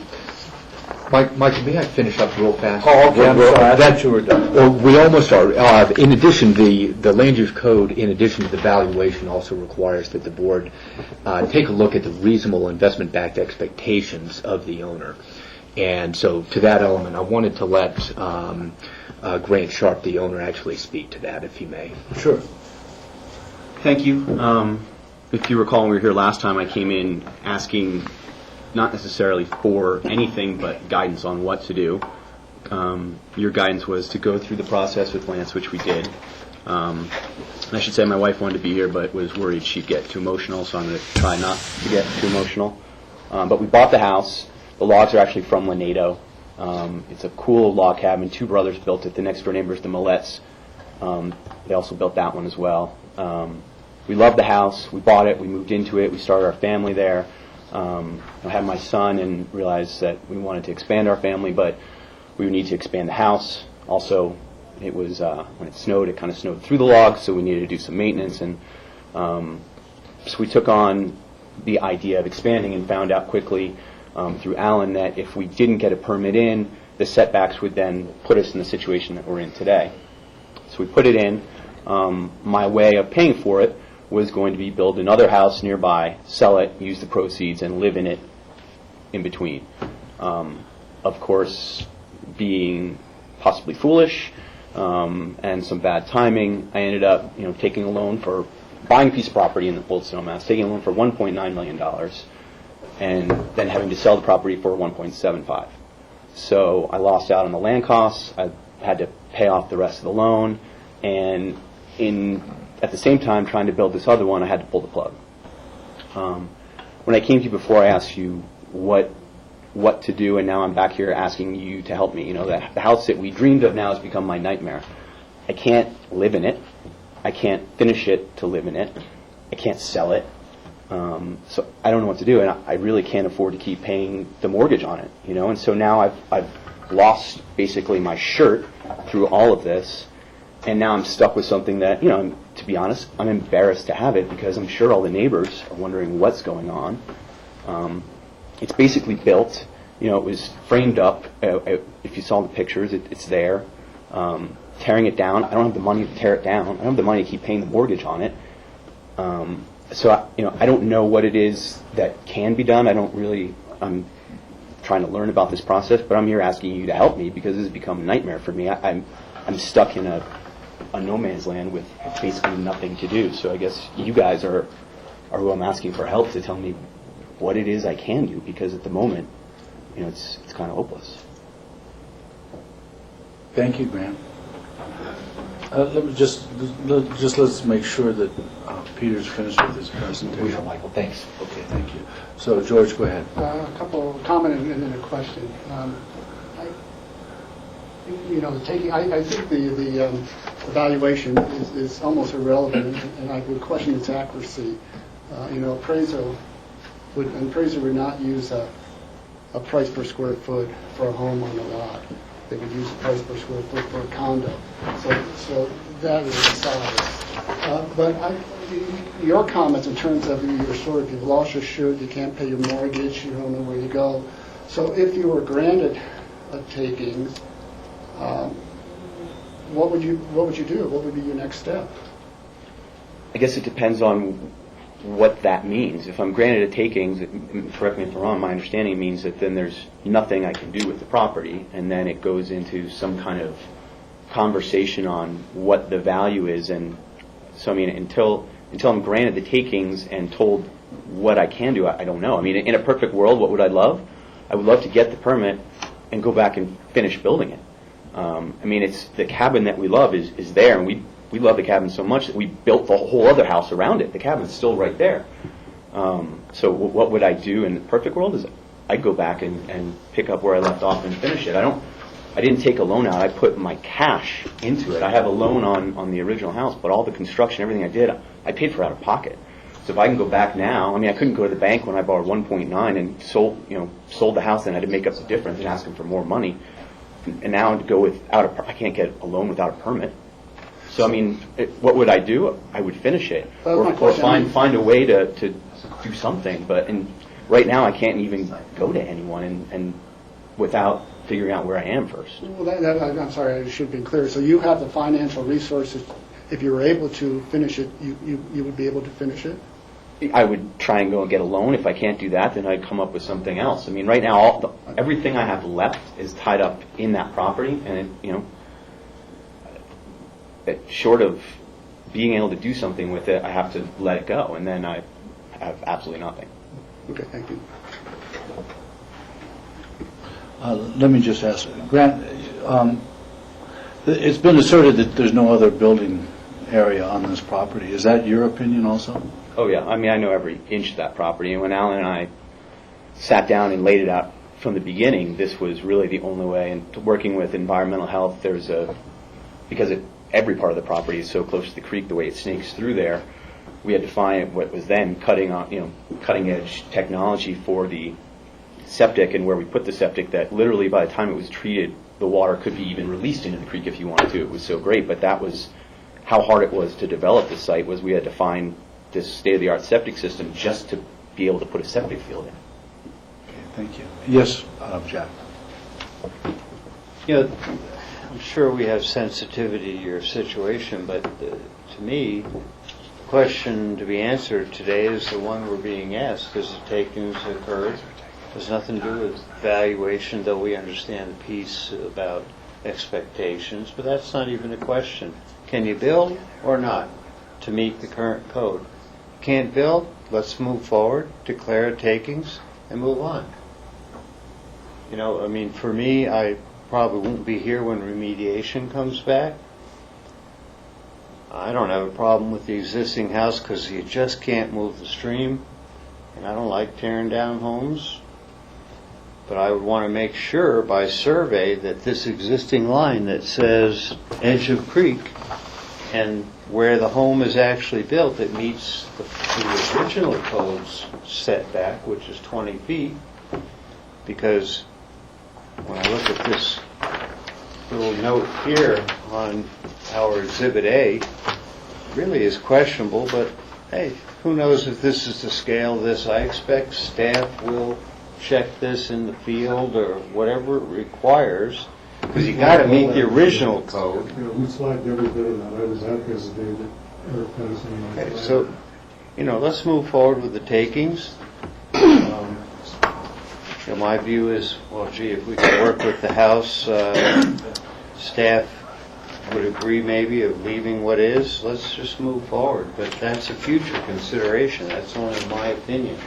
And I won't be here for the next shot. So I think I'm ready to make a motion if the chair... Let the board ask their questions, and then we'll go from there. Yes, Rob? I don't know if, I've only done a few takings in the 2 years I've been here.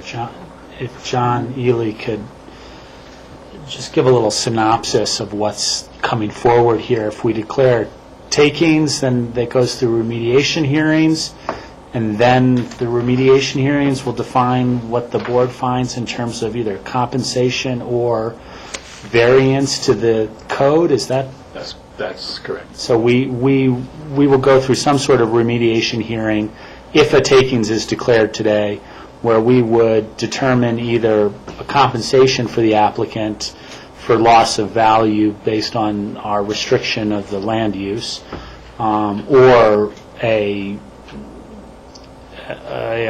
variance to the existing code to allow a non-takings kind of scenario happen. That second or probably I would restate to express as direction to Lance, actually, to come back to the board with a proposal for remediation that would involve construction.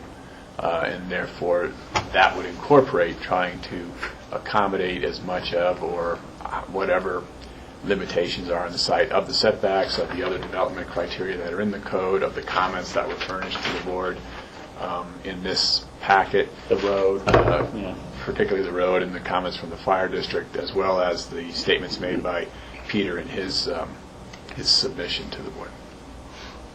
Thank you. Any further questions? Rachel? No, I have no questions. Board, is that the end of our conversation? Jack, do you want to offer a motion? Yeah, I would like to make a motion to essentially support staff's recommendation that a takings has occurred and have staff work through the remediation process and bring it back. And of course, it would be inclusive of the fire districts and the easement issues. You know, all that's part of remediation. Second. Yes, Rob? And I would just add, staff's direction to any recommendations that might limit the environmental impact to the river regarding any further construction that goes on the site. Is that a friendly amendment? Jack, is that acceptable? Rachel? One other question. John, I want to make sure we're working with a proper understanding of the code. And Rob had mentioned work within a variance. Well, technically, it's not a variance. We're working within the language of the code. If there is no site that can meet the code, then the takings occurs and you do remediation. But we're not really looking for variance and Board of Adjustment. I think the way Rob described it is in effect, the way it's applied. There is a variance from or relief from the stricture of the 100-foot setback. Relief is a better term. But technically, you're right. The BOA, the Board of Adjustment, is the only body that grants variances within the county, and that particular board's discretion is limited to exactly 0 when it comes to stream side setbacks. So the only way to vary or to depart from that constriction is for the BOCC to do it, and really this context is, I think, the only one available to the BOCC. Any further discussion? Yes, Rachel? Yeah, thank you. I'm going to support the motion. I do think that the taking is fairly obvious. There seems to be, as our staff has pointed out, no meaningful area on the parcel that avoids the hazard of stream side setbacks, slopes, or wetlands, or areas prohibited from development by the plat, and the denial constitutes a taking of all reasonable use and economic return on the property. The one comment I'd like to make was more to your opening comments and the process that we've been through, but that our declining to extend this permit a year and a half ago or whatever time period it was really more about the precedent of all the other approved yet unbuilt building permits and making sure that new code would apply to them. So it may, in some cases, been stream side setback, it may have been site plan review, it may have been height limitations, it may have been scenic corridors, it may have been kind of more vigorous application of fire access, ingress, egress, things like that. So to me, it's less important as to how many other people found themselves in the same boat as much as the ability to apply the new code to the balance of those 150 building permits which had been pulled but then not were allowed to lapse. Thank you. Yes, Rob? And what Rachel just said popped something into my head, and I think this is a question for Lance. Is there other things beyond the setback that this structure will not meet various codes that are current? I mean, perhaps the remediation would say the height's not the same, you got to tear it down, you can build in the envelope, but you got to start over.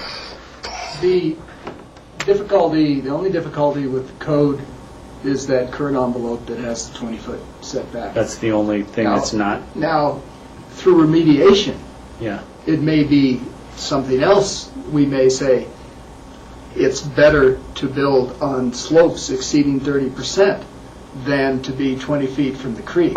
So there may be other code things that in the remediation process pop up that are the board's discretion. Thank you for that clarification for me. Any further questions or comments? There's a motion. All in favor? Aye.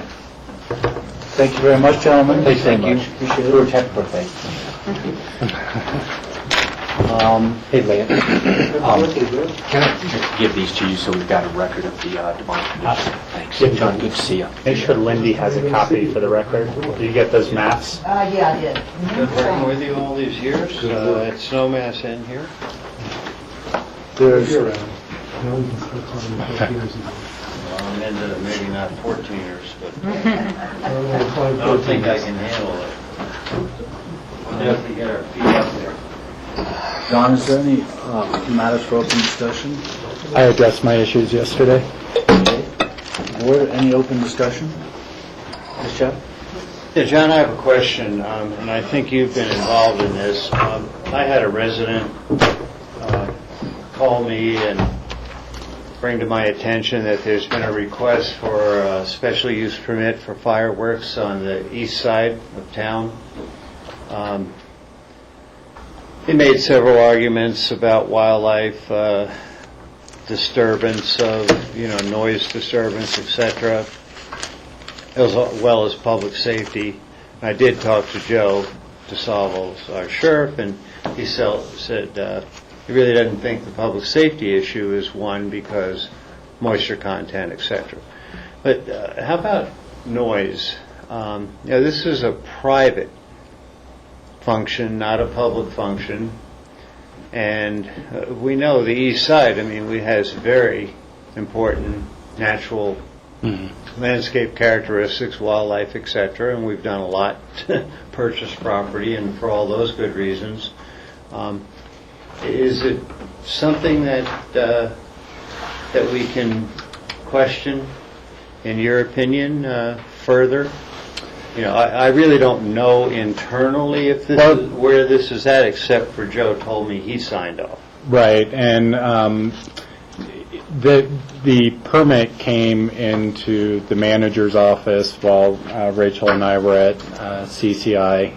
Phyllis did sign on that after we had the public safety and such sign-offs, but there was a discussion with Kevin Wright from a wildlife perspective about whether there was concern about the noise or the display, and he did not see that there was a major impact to having the display in that area.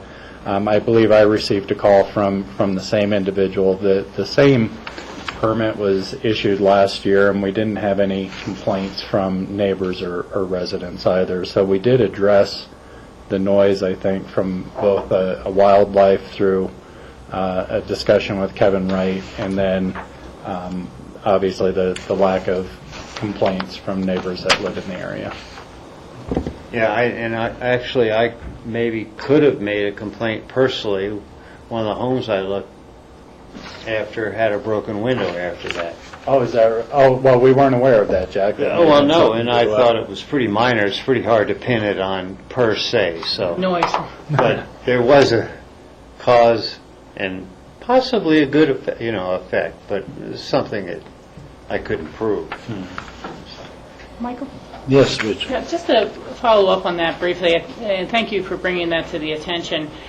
It seems that it was about a year ago we had a citizen bring forward that concept to us of are the ingredients in fireworks toxic to water bodies and streams, and are there different availabilities of fireworks for that are non-toxic for water, and the example I think was Boston Harbor and the number of times. And I think we said we'd like to look into that, and I know there's been so much on the plate that might have been one that didn't go through, but I'd love to still see us follow through on that at some point here.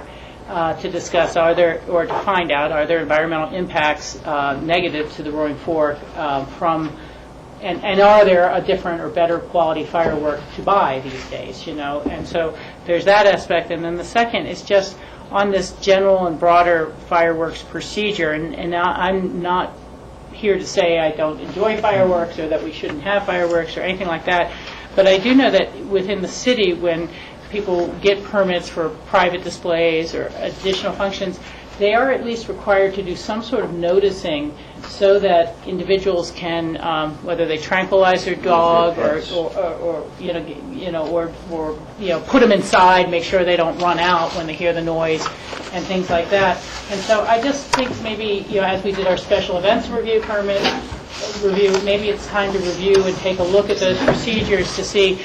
And I realize that might be awkward, but whether, there is a caucus for the east of town, and, that there could be noticing through the caucus or something like that, or how do we let people know, yes, it's been approved, it's going to happen, be sure your dogs are inside, or, you've taken care of them in such a way. So I don't know if any of the other board members have an interest in following up on that, but it just seems that, maybe it's time to take a look at are our procedures sufficient?